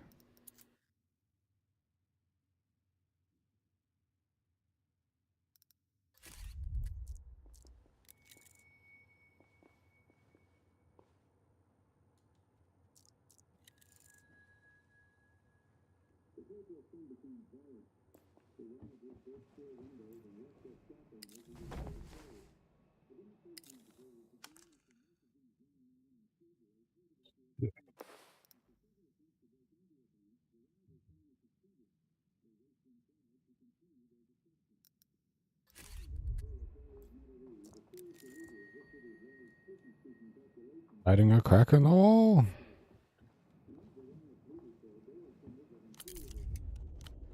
We're not gonna look into that crack in the wall. Okay. Fucking detective, you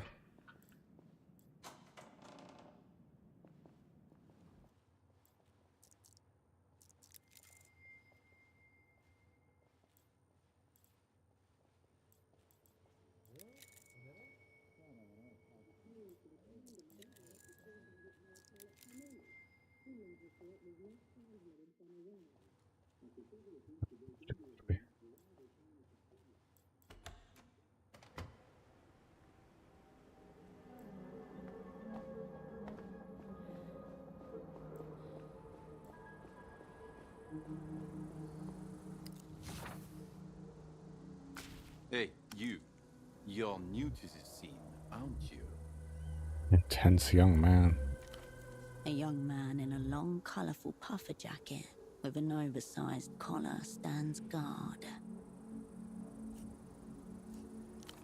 Yeah, I represent the scene of Portofino, or rather, what's left of it.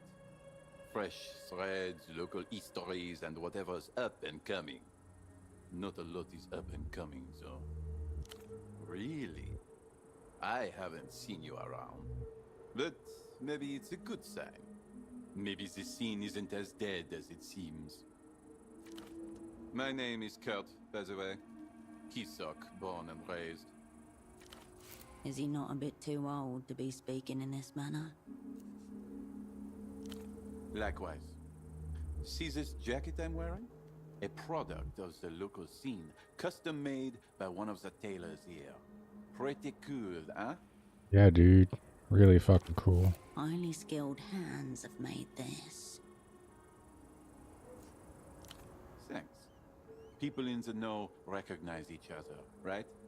Sure. But you know what's not cool? Some of the official heat I've been feeling as of late. The man stares at you with a long, stern look of hesitation. I've bowled too hard.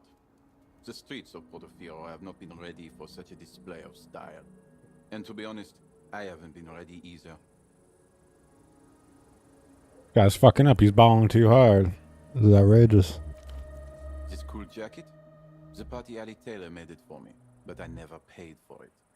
I owe him money, I have no money, and I cannot show my face around the art of the scene. Used to a man of the scene. I never intended to. Ever since some new faces started popping up, I felt an undying need to improve my game for any potential scene crossovers. This man is enamored by aesthetics and lacks fundamental awareness of anything else. I'm a local guy. Been around here all my life. He knows my dad as well. And we signed a contract. I know fuck all about contracts. But I got the jacket. I felt exhilarated even. But I haven't been able to come up with the money. Haven't even had a single crossover. These days, the scene has deemed the notion of work out. So, no. We signed a contract, as I said, but I was too excited to remember anything about the total cost. Maybe it was a lot, maybe it wasn't a lot at all. But the jacket is baller. I suspect and fear it was a lot. Oh no. This fucking guy. Can you find out how much money I owe him? So much more important shit to work on. Wow. Dude.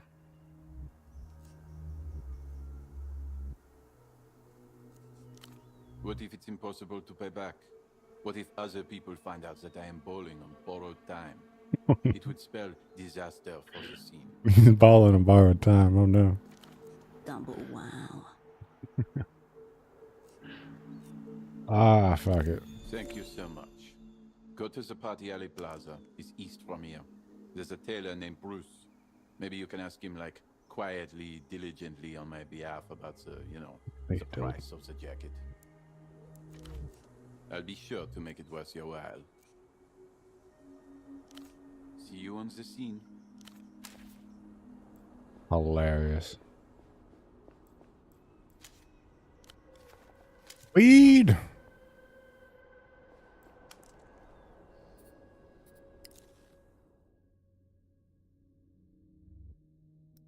Severed anxiety.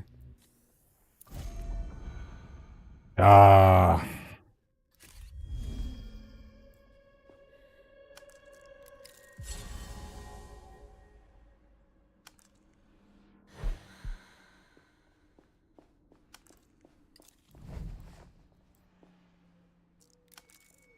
Let's find more weed to smoke. Spiked cuffs.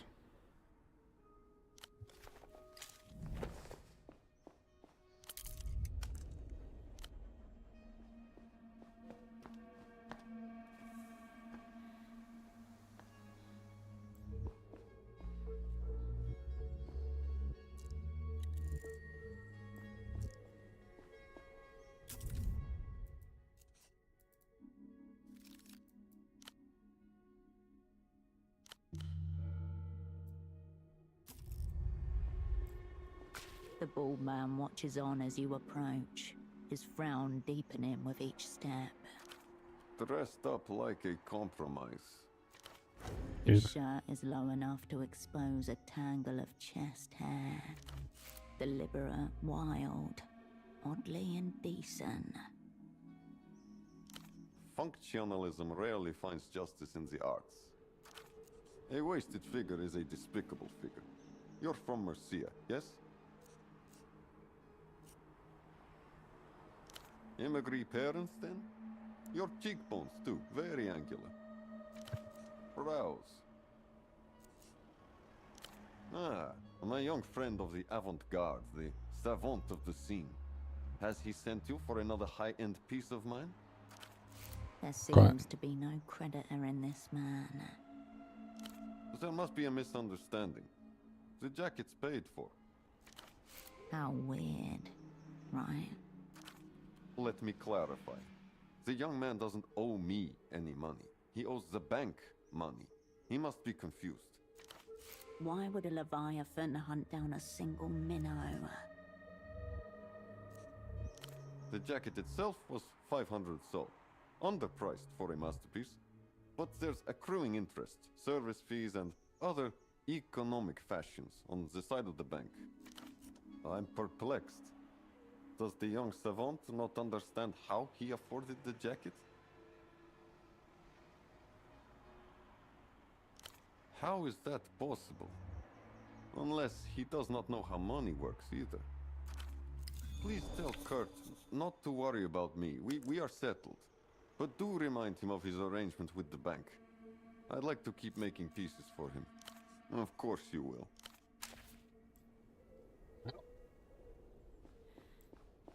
Good for him.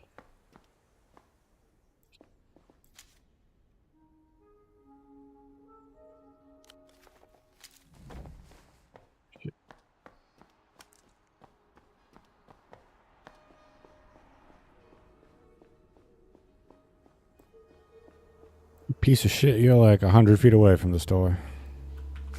Good to see you on the scene again. Yes?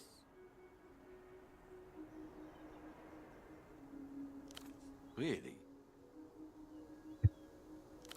What? The bank?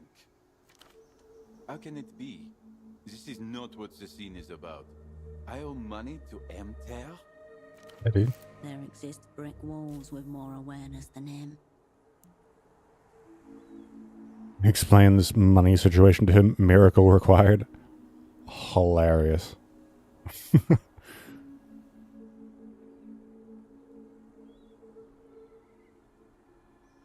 To modify stupid with certification and Stone Age mentality. Oh, those drugs will do it.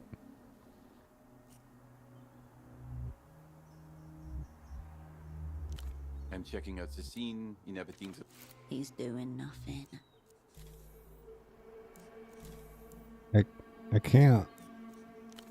See you on the scene. I'll come back to you at a later date, my dude, and try to explain it to you when I'm not so fucked up. A name is emblazoned across the side of the tuk-tuk, in a cool blue font partly obscured by diaphanous hand-painted soap bubbles. Lymphadores are Swiss. Clean. Around the back, an aluminium roll-up door shields the contents of the trailer. The tuk-tuk remains in its place. Sick.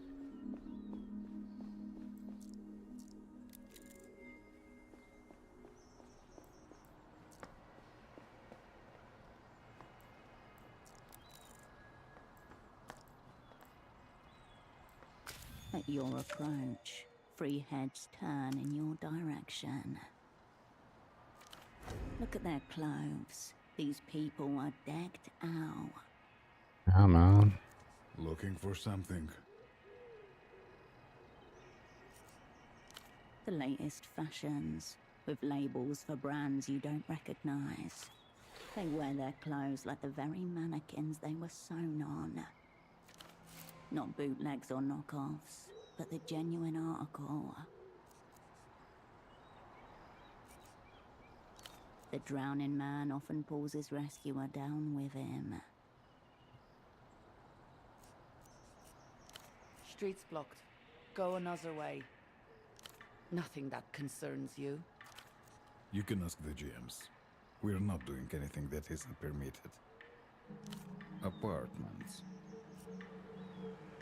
They share a look between all three of them. The woman tapping her shoe, snorts a laugh. The housing campaign. An apartment block housing hundreds of families who were displaced after their original homes were seized by eminent domain, victims of the city's mid-century ambitions. Displacing that many people over eminent domain, huh? Goddamn. Perhaps you are lost. You can feel 6 eyes on your back as you leave. So help me God, if I had a gun, I'd kill you all. But I don't, so I gotta run away. And I don't think there's combat in this game anyway, so... double negative.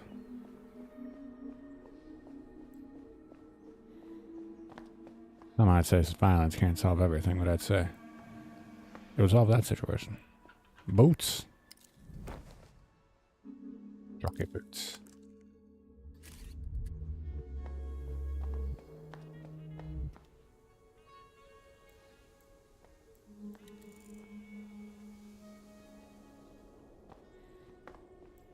Guy looks fucked up. Could I ever see beyond her, only to discover more of her? The middle-aged man stares into the sky, left eye loping slightly. His hair and suit are both in moist disarray. A pink tie hangs open around his neck. A crumpled paper airplane of a man. No. All is lost. Seems pretty with it. Are you looming over me in official capacity? A hedged opening position. Exploitable if we found ourselves across the table. But I have abandoned post. Delegated all responsibility to my junior. It will hobble him, of course, the fate of our kind. I am Oscar Metamoto, senior negotiator for L'Empire de la Empire Sandu without la Empire. I am, or was, and may yet be again. Thank you for the offer, but we are far beyond that pale. For immediate release, Oscar Metamoto is hors d'usage until he receives at least 3 apologies.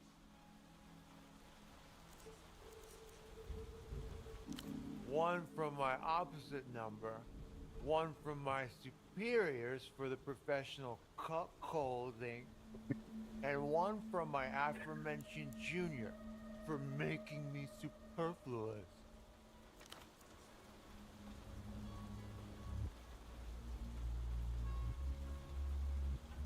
I wouldn't know, because he has yet to appear.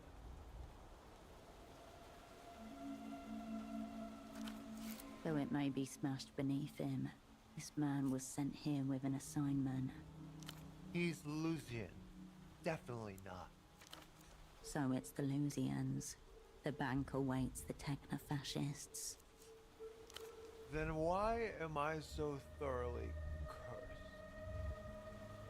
It is an ungloved prostate exam, direct from the Manus Fati. One starry finger extended, powerless to do anything but brace yourself.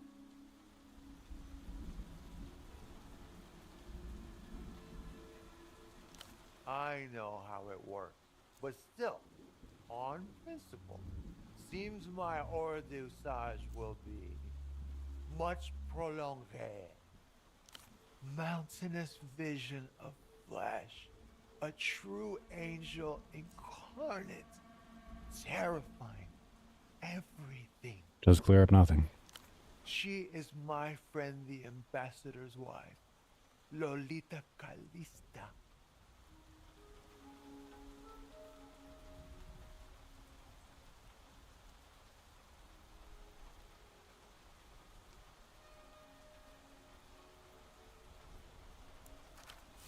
spoken with awe and reverence. I've committed no corporeal crime. High mental treason only. But should it come to it, apologies go two ways at Che Metamoto.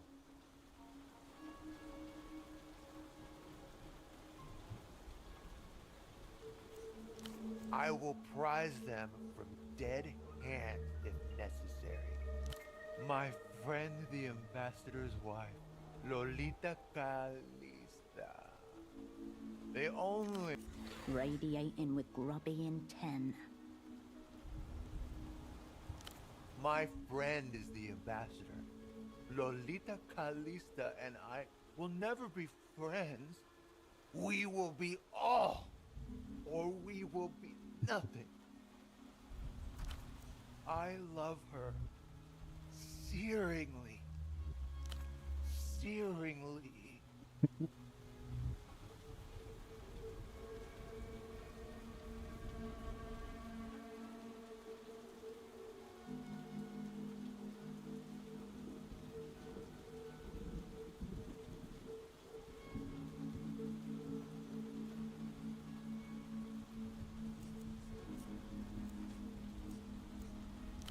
None. The terms are set.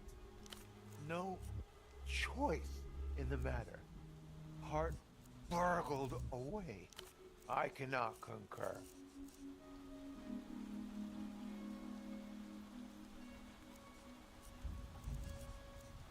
I usually charge a consulting fee, by the way. For you, I'll waive. Thanks, dude.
Talk to Oscar, I guess.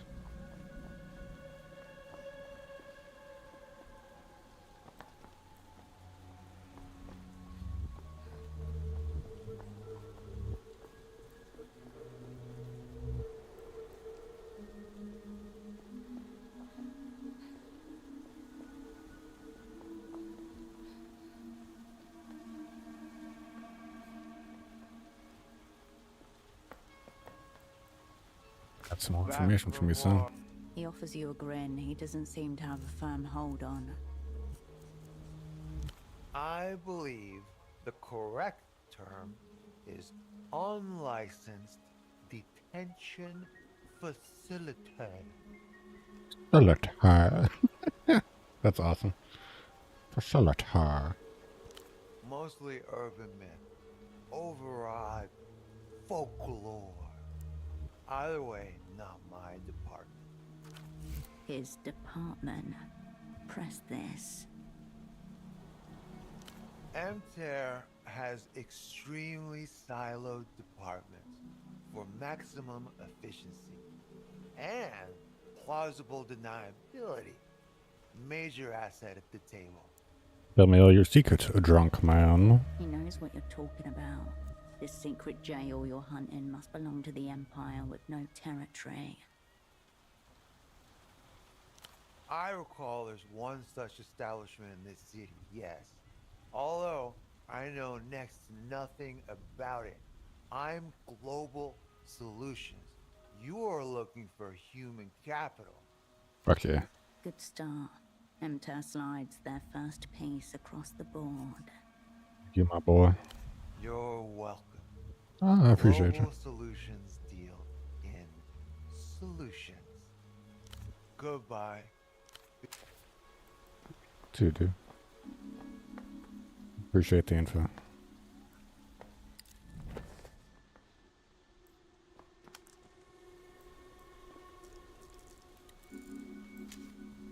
Prison bars. Goddamn cigarettes.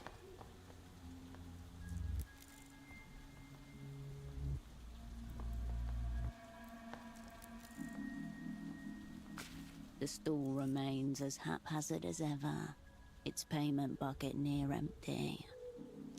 You turn away from...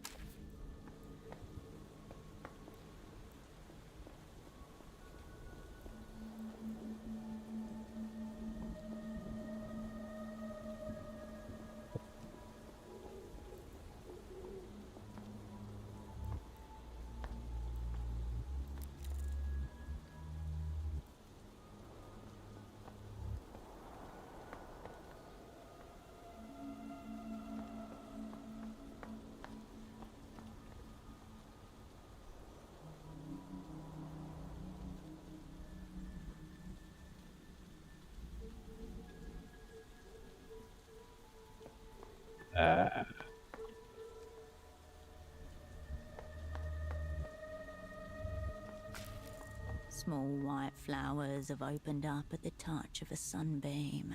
Tight buds unfurling. Pale, fragile things. A delicate fragrance rises from the bush. Jasmine. You breathe in jasmine and cold air. Soft and thin as hope. When you were quite small, there was a jasmine plant that trailed over the... You Great story. blink. An hour has passed. Jesus. Spend an hour staring at flowers. If I can condone that, but...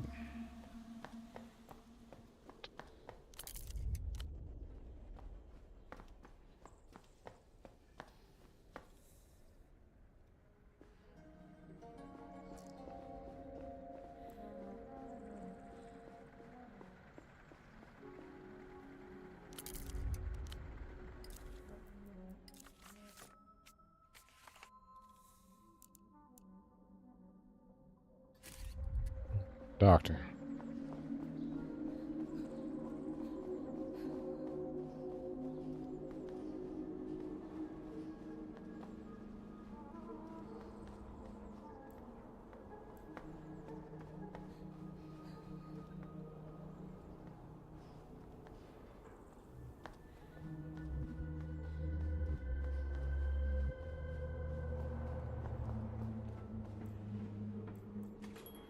Oh my god, this guy fucking hung himself.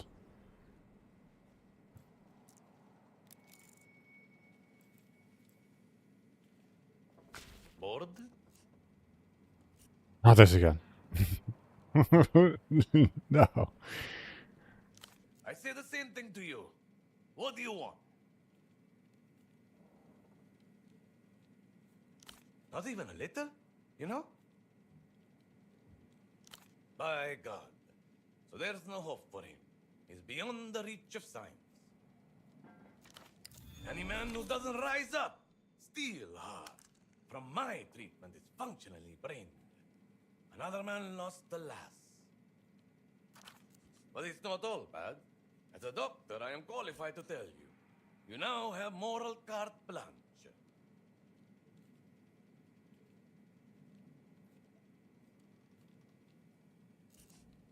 Whatever the fuck you want. Ride him, bury him, dress him up in a silly little outfit. Party's on, sister. You're not dealing with a person anymore.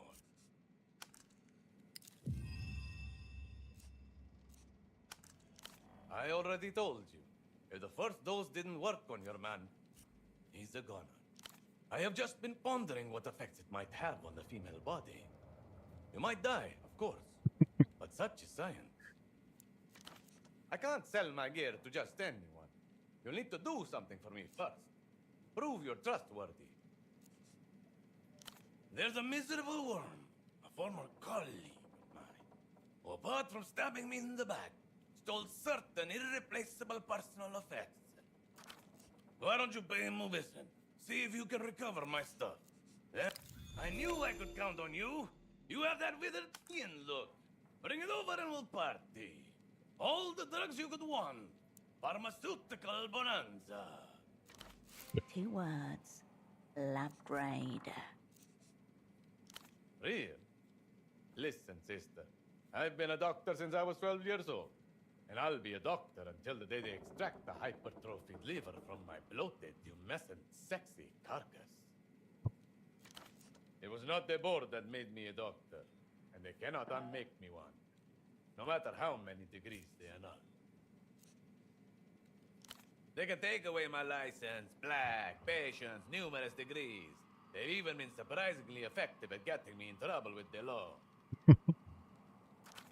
But they can never touch 1,000 plus hours of surgical experience, multiple breakthroughs, and enough original research to fill a university textbook. He works himself up into a bout of romantic fervor with practiced ease. Not that you could ever publish a textbook in this backward fucking society. I said they could take away my license and I would still be a doctor. And yes, they did. Suddenly, he swipes a bottle off the table and takes a deep swig from it with needless violence. My spiritual anesthetic, as you might guess from the name, is necessary for those who by their very nature exist in a state of unadulterated agony. The fire burns too bright. It must be quenched. Disgraced? What? You think it's... Yes. A disgraced doctor. That's exactly what I am. A disgraced doctor peddling the drugs that are the last surviving relic of my profession. Adios, patient. Whatever, dude.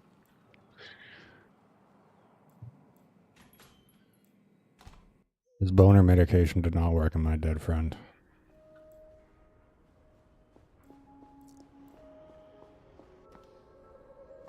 Sure.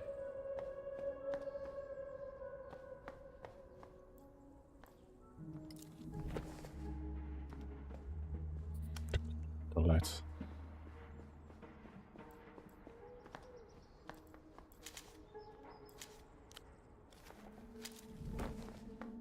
So these cigarettes.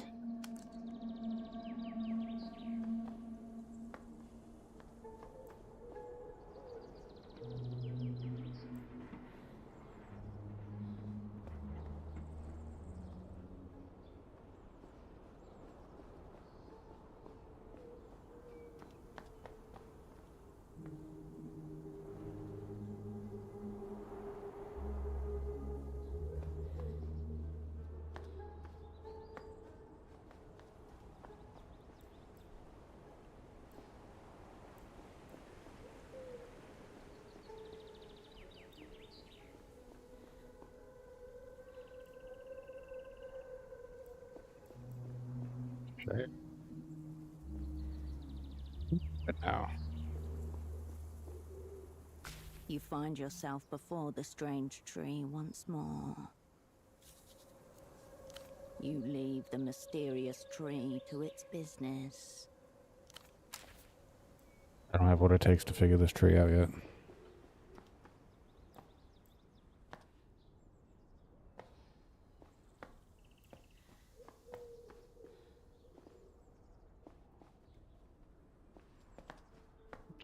Up, but it's a 13-month subscriber thing that wasn't there previously.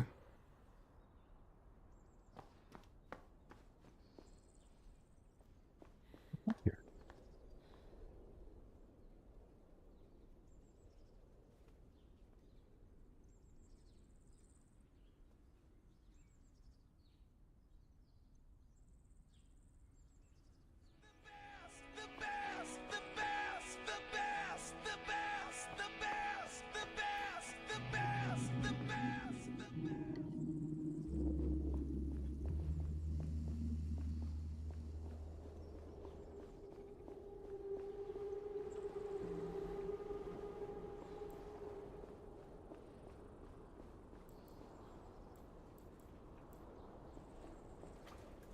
You're not Portaferan.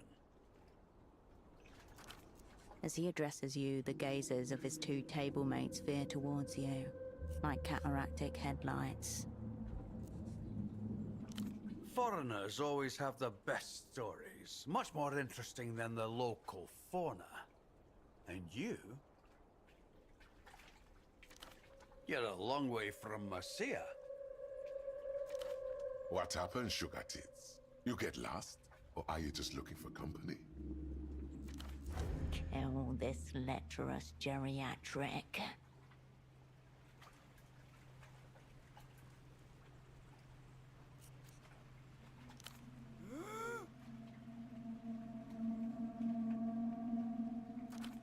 Animals. That's how it is with most pilots, though. Here. More than a courtesy, he's establishing hierarchies. You and him, human. His companions, subhuman. Because I am an animal too. The old man shrugs and drinks it himself. We're all strangers in this city. Why don't you join us? We've got nothing better to do. At least until the phone hugger over there fucks off or dies. Not 10 meters away, a young man clutches the payphone to his ear, whispering urgently. Ex-pilots. Does Joe there look like he could get anything up, let alone a plane? Just the stuff for these fellas.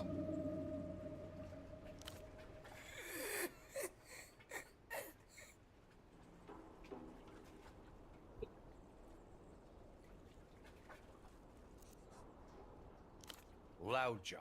He doesn't talk much. I'm Pigeon. That's Slava over there. Slava used to be the name of a fishing port company out of the north. My main cargo for a while. Packages stunk to high hell. Guess. Call signs aren't meant to be flattering, so if he was named after a bird known for its wayfinding.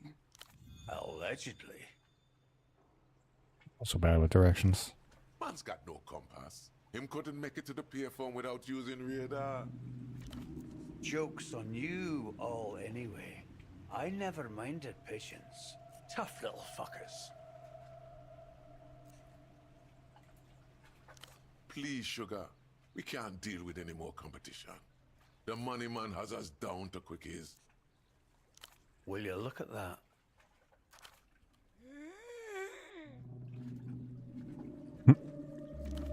Now where did a sweet thing like you pick that up? You used to see a few of these floating around, but not for years. Figure it was from before that phone was permanently hooked up. It's always connected, that's what. No dialing, no choice to call anyone else. You pick up that phone over there, done. She's there. Duchess. Coin got stuck in there sideways. Devil knows when. Phone call's been going on ever since. One big session, Sugar. At least 5 years long and half the city wide. Duchess versus the world.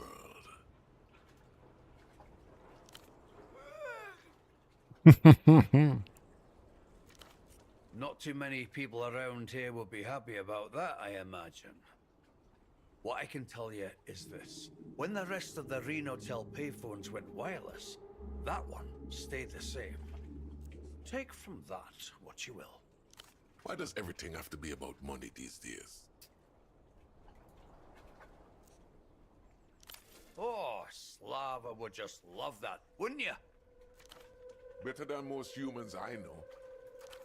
If it is about money, it's not in any way that concerns us. Line's been free for as long as anyone can remember. They act like the issue of money is secondary to the existence of the Miracle Line. It's not. This is the issue itself. I got nothing to hide. Can't speak for Pigeon though. Pigeon rolls his eyes and feigns indifference. As far as I'm concerned, intruding is half the fun. Until next time, sugar. Creepy old fellas.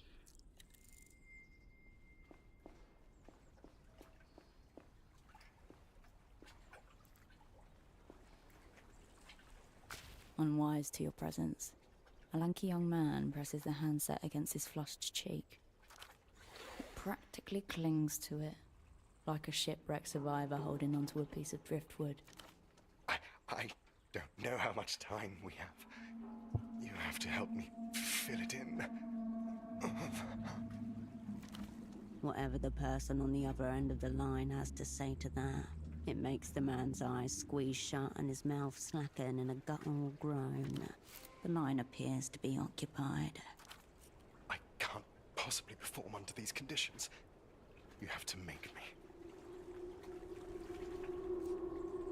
No use. Sucked deep into the abyssal vortex of lust. He's beyond your reach. The gap. I'm not even worthy to approach it on hands and knees. My little heart wouldn't be able to take it. So this is what the miracle looks like firsthand.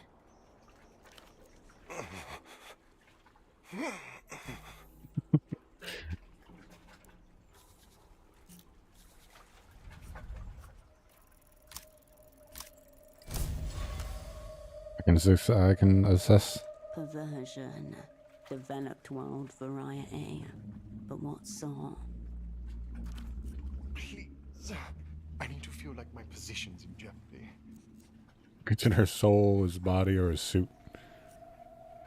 Start with the soul. What comes to mind is a handkerchief, buffeted on a night wind, eternally in retreat from itself. On the contrary, he's been making 250k a year since he was 22, plus benefits. That's outrageous.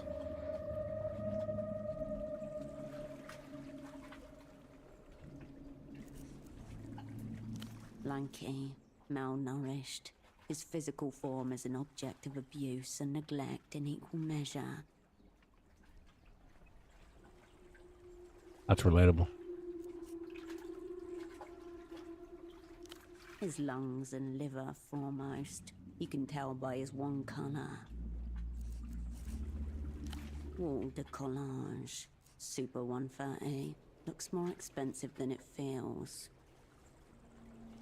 The man wedges his index finger between his tight collar and neck. Put all the pieces together, and the conclusion is obvious. This man works for Emter. I need to know that if I don't pull this off, billions of soul worth of international loans and investments may be at risk. No. Tell me you'll report me to human capital if I displease our counterparties. Now if you could just get his attention. Well, I think I can find a way. Oh, I think I forgot someone's title. No response. He's too deep in his own world. Oh my god. You can't do that to me. But you really, really should. A prisoner of his own desire. This guy's raising my anxiety. What the fuck? Son of a bitch. Physical contact, oh no. With a jolt and a sharp glance, the young man pulls his shoulder away. This rocket is close to liftoff. No room for a co-pilot in that command capsule. You know so much, and I so little. The power differential is grotesque, highly problematic. Don't change it. I'm your faithful dog. I know nothing. I question less. He jerks his shoulder away, with more venom than before. It's okay. This is a private phone call. Please excuse yourself. I saw her talking to the old pilots earlier. They must have sent her to listen in. Do I want her to watch? Oh, maybe, in theory, but you should see the way she's dressed. Her coat, it's see-through like a grocery bag. Excuse me.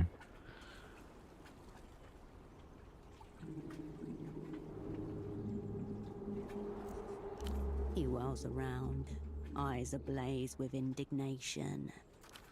I asked you politely once. Now kindly wait your fucking turn. Tell me that kind of language is unacceptable. It's the influence of the gap. I hardly recognize myself anymore.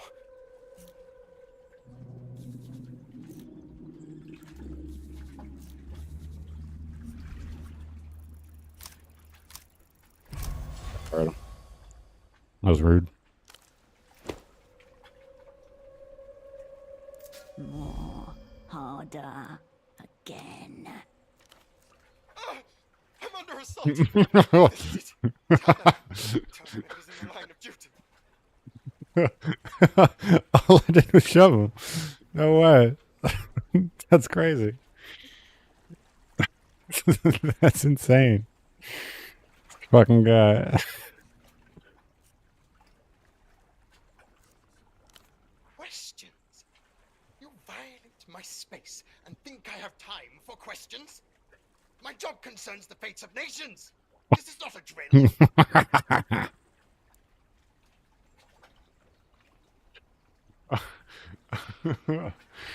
Oh, that's great. Fear, hatred, good. I lost fatigue. I'm sorry. I've attracted the attention of one of the lumpen pro. Oh no, This that doesn't mysterious sound gap fun. doesn't kill me. One of those violent locals will. I've got to go. I'll call you again when it's safe. With that, the man gently sets the handset back in its cradle and slinks off into the city. Got to talk to him. Now's your chance to see what this miracle line is all about. Guess it's now or never.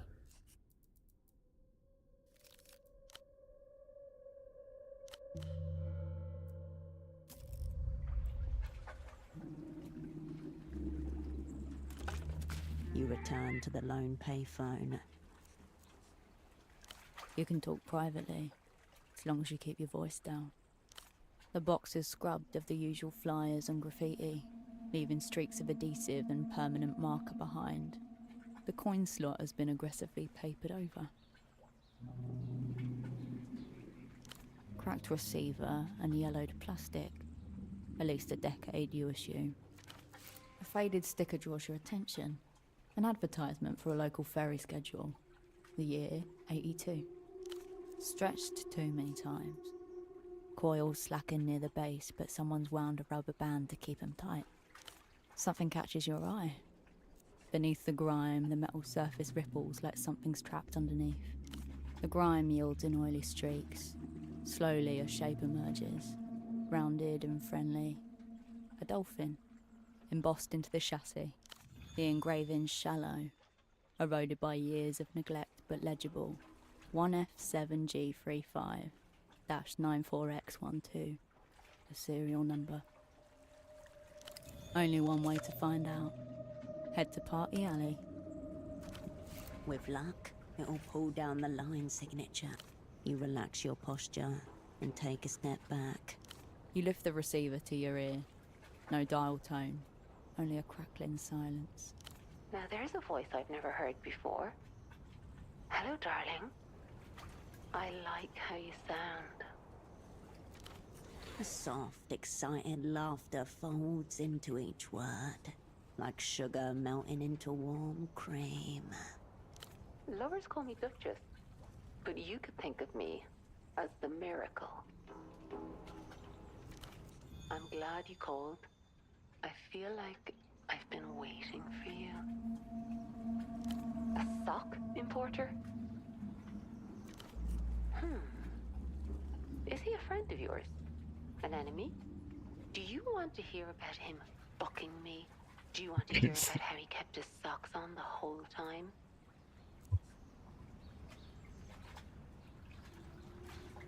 My card? Like a business card? I don't have those, darling. Maybe one of my lovers printed it for fun. I can't discuss my other lovers, baby. Please don't be disappointed with me.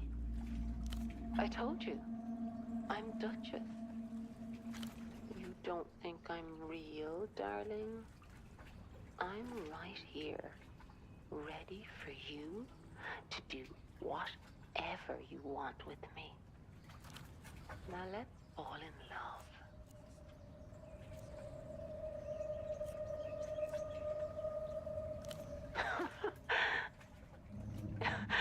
Is that a type of person? It's only pleasure, darling. I'm here to serve you however you'd like. I'd like to be served with some information. Enough about me. Tell me who you really are.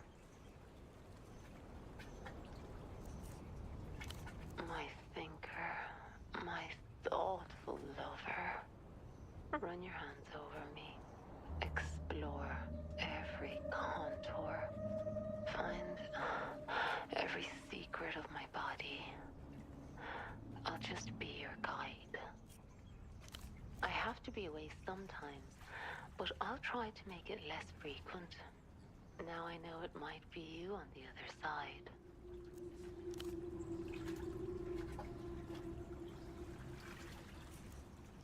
Line's always open. You turn your attention back. I actually ain't gonna help me.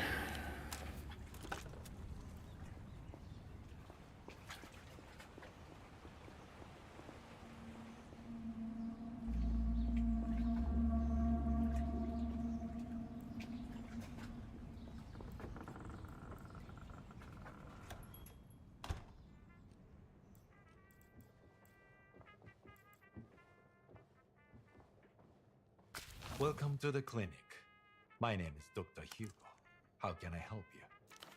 The man takes a measured sip of water from a clay cup as he eyes you carefully. Behind him, shelves heaving with medical textbooks.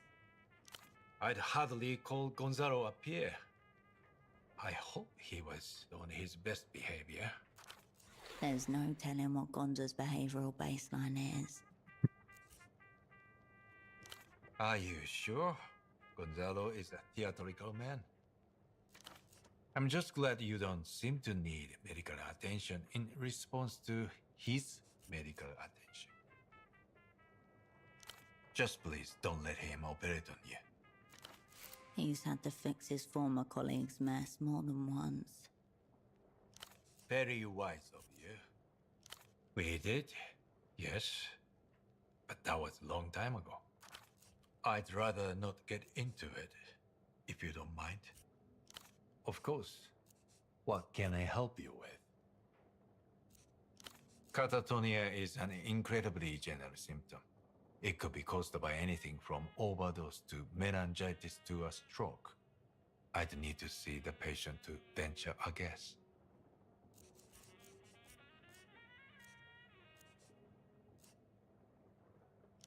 I shudder to even ask. He's still on about that. It's nothing but sildenafil and mild hallucinogen. I'm not surprised it did nothing for you, friend.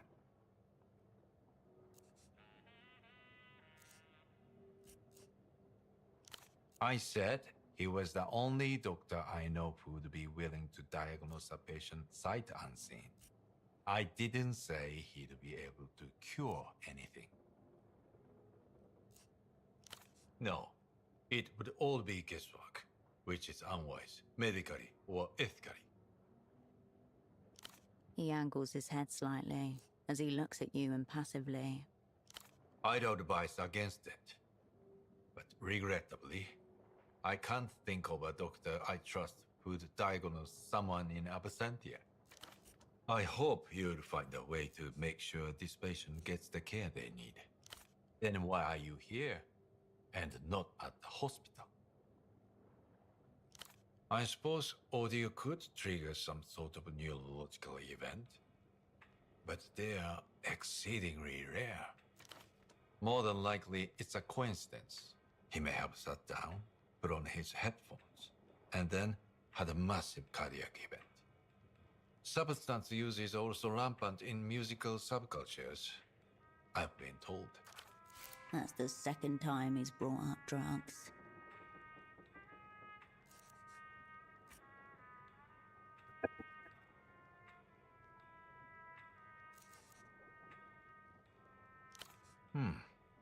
I still. Hello. Again? Again? Without a prescription. I suppose I could sell you some melatonin tablets.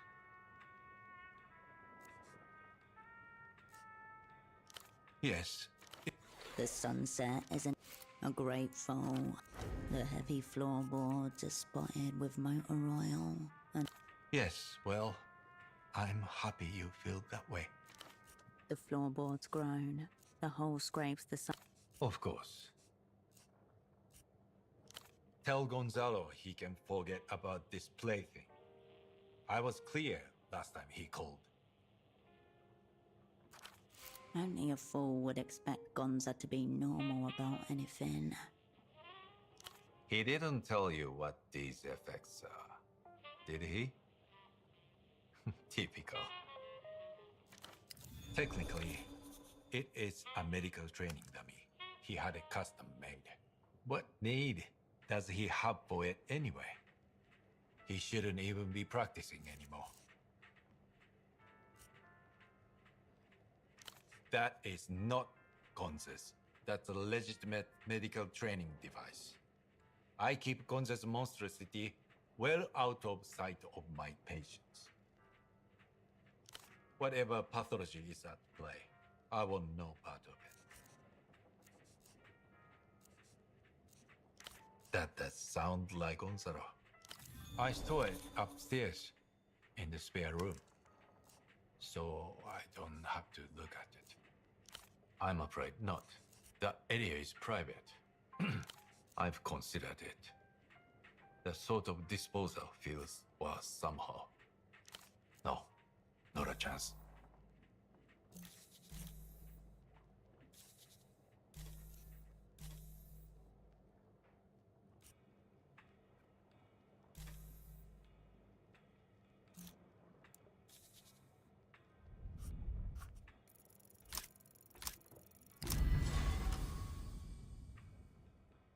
Doctors are all about giving out diagnoses.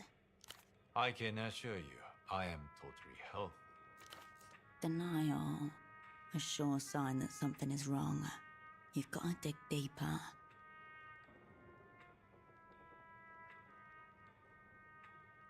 I'm not going to entertain this nonsense. Are we done here? Diagnosis, detached from reality. Yes. Of course. Until next time. Now break into your fucking place late at night. Do it now. Ladder reaches towards. Excuse me. The upstairs room is private. Thank you for the advice. Now, please. I live here. Please, just stop. You return to the forbidden. Stop. I already told you. That's a private area. Fuck you, dude. You return to the forbidden. Just stop, please. Ever. I'll keep on doing it. Fuck you. I'm just kidding. Just come back and break into your house while you're not here and steal it. The old-fashioned way. You. Shh. It's her again. Oh no. Warily, the young man watches you go over his shoulder. You're a fiend, sir.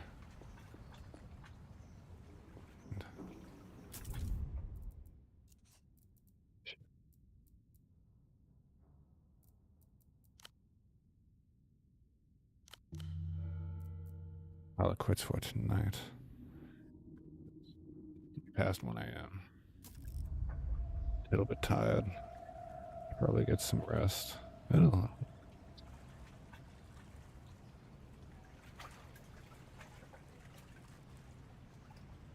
Back tomorrow. Do this all over again. It's been real. It's been fun. It's been real fun. Appreciate y'all giving me a little bit of your time here this evening, Internet.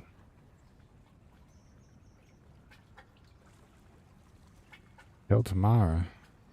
Or the next day. They'll probably tomorrow. Yes.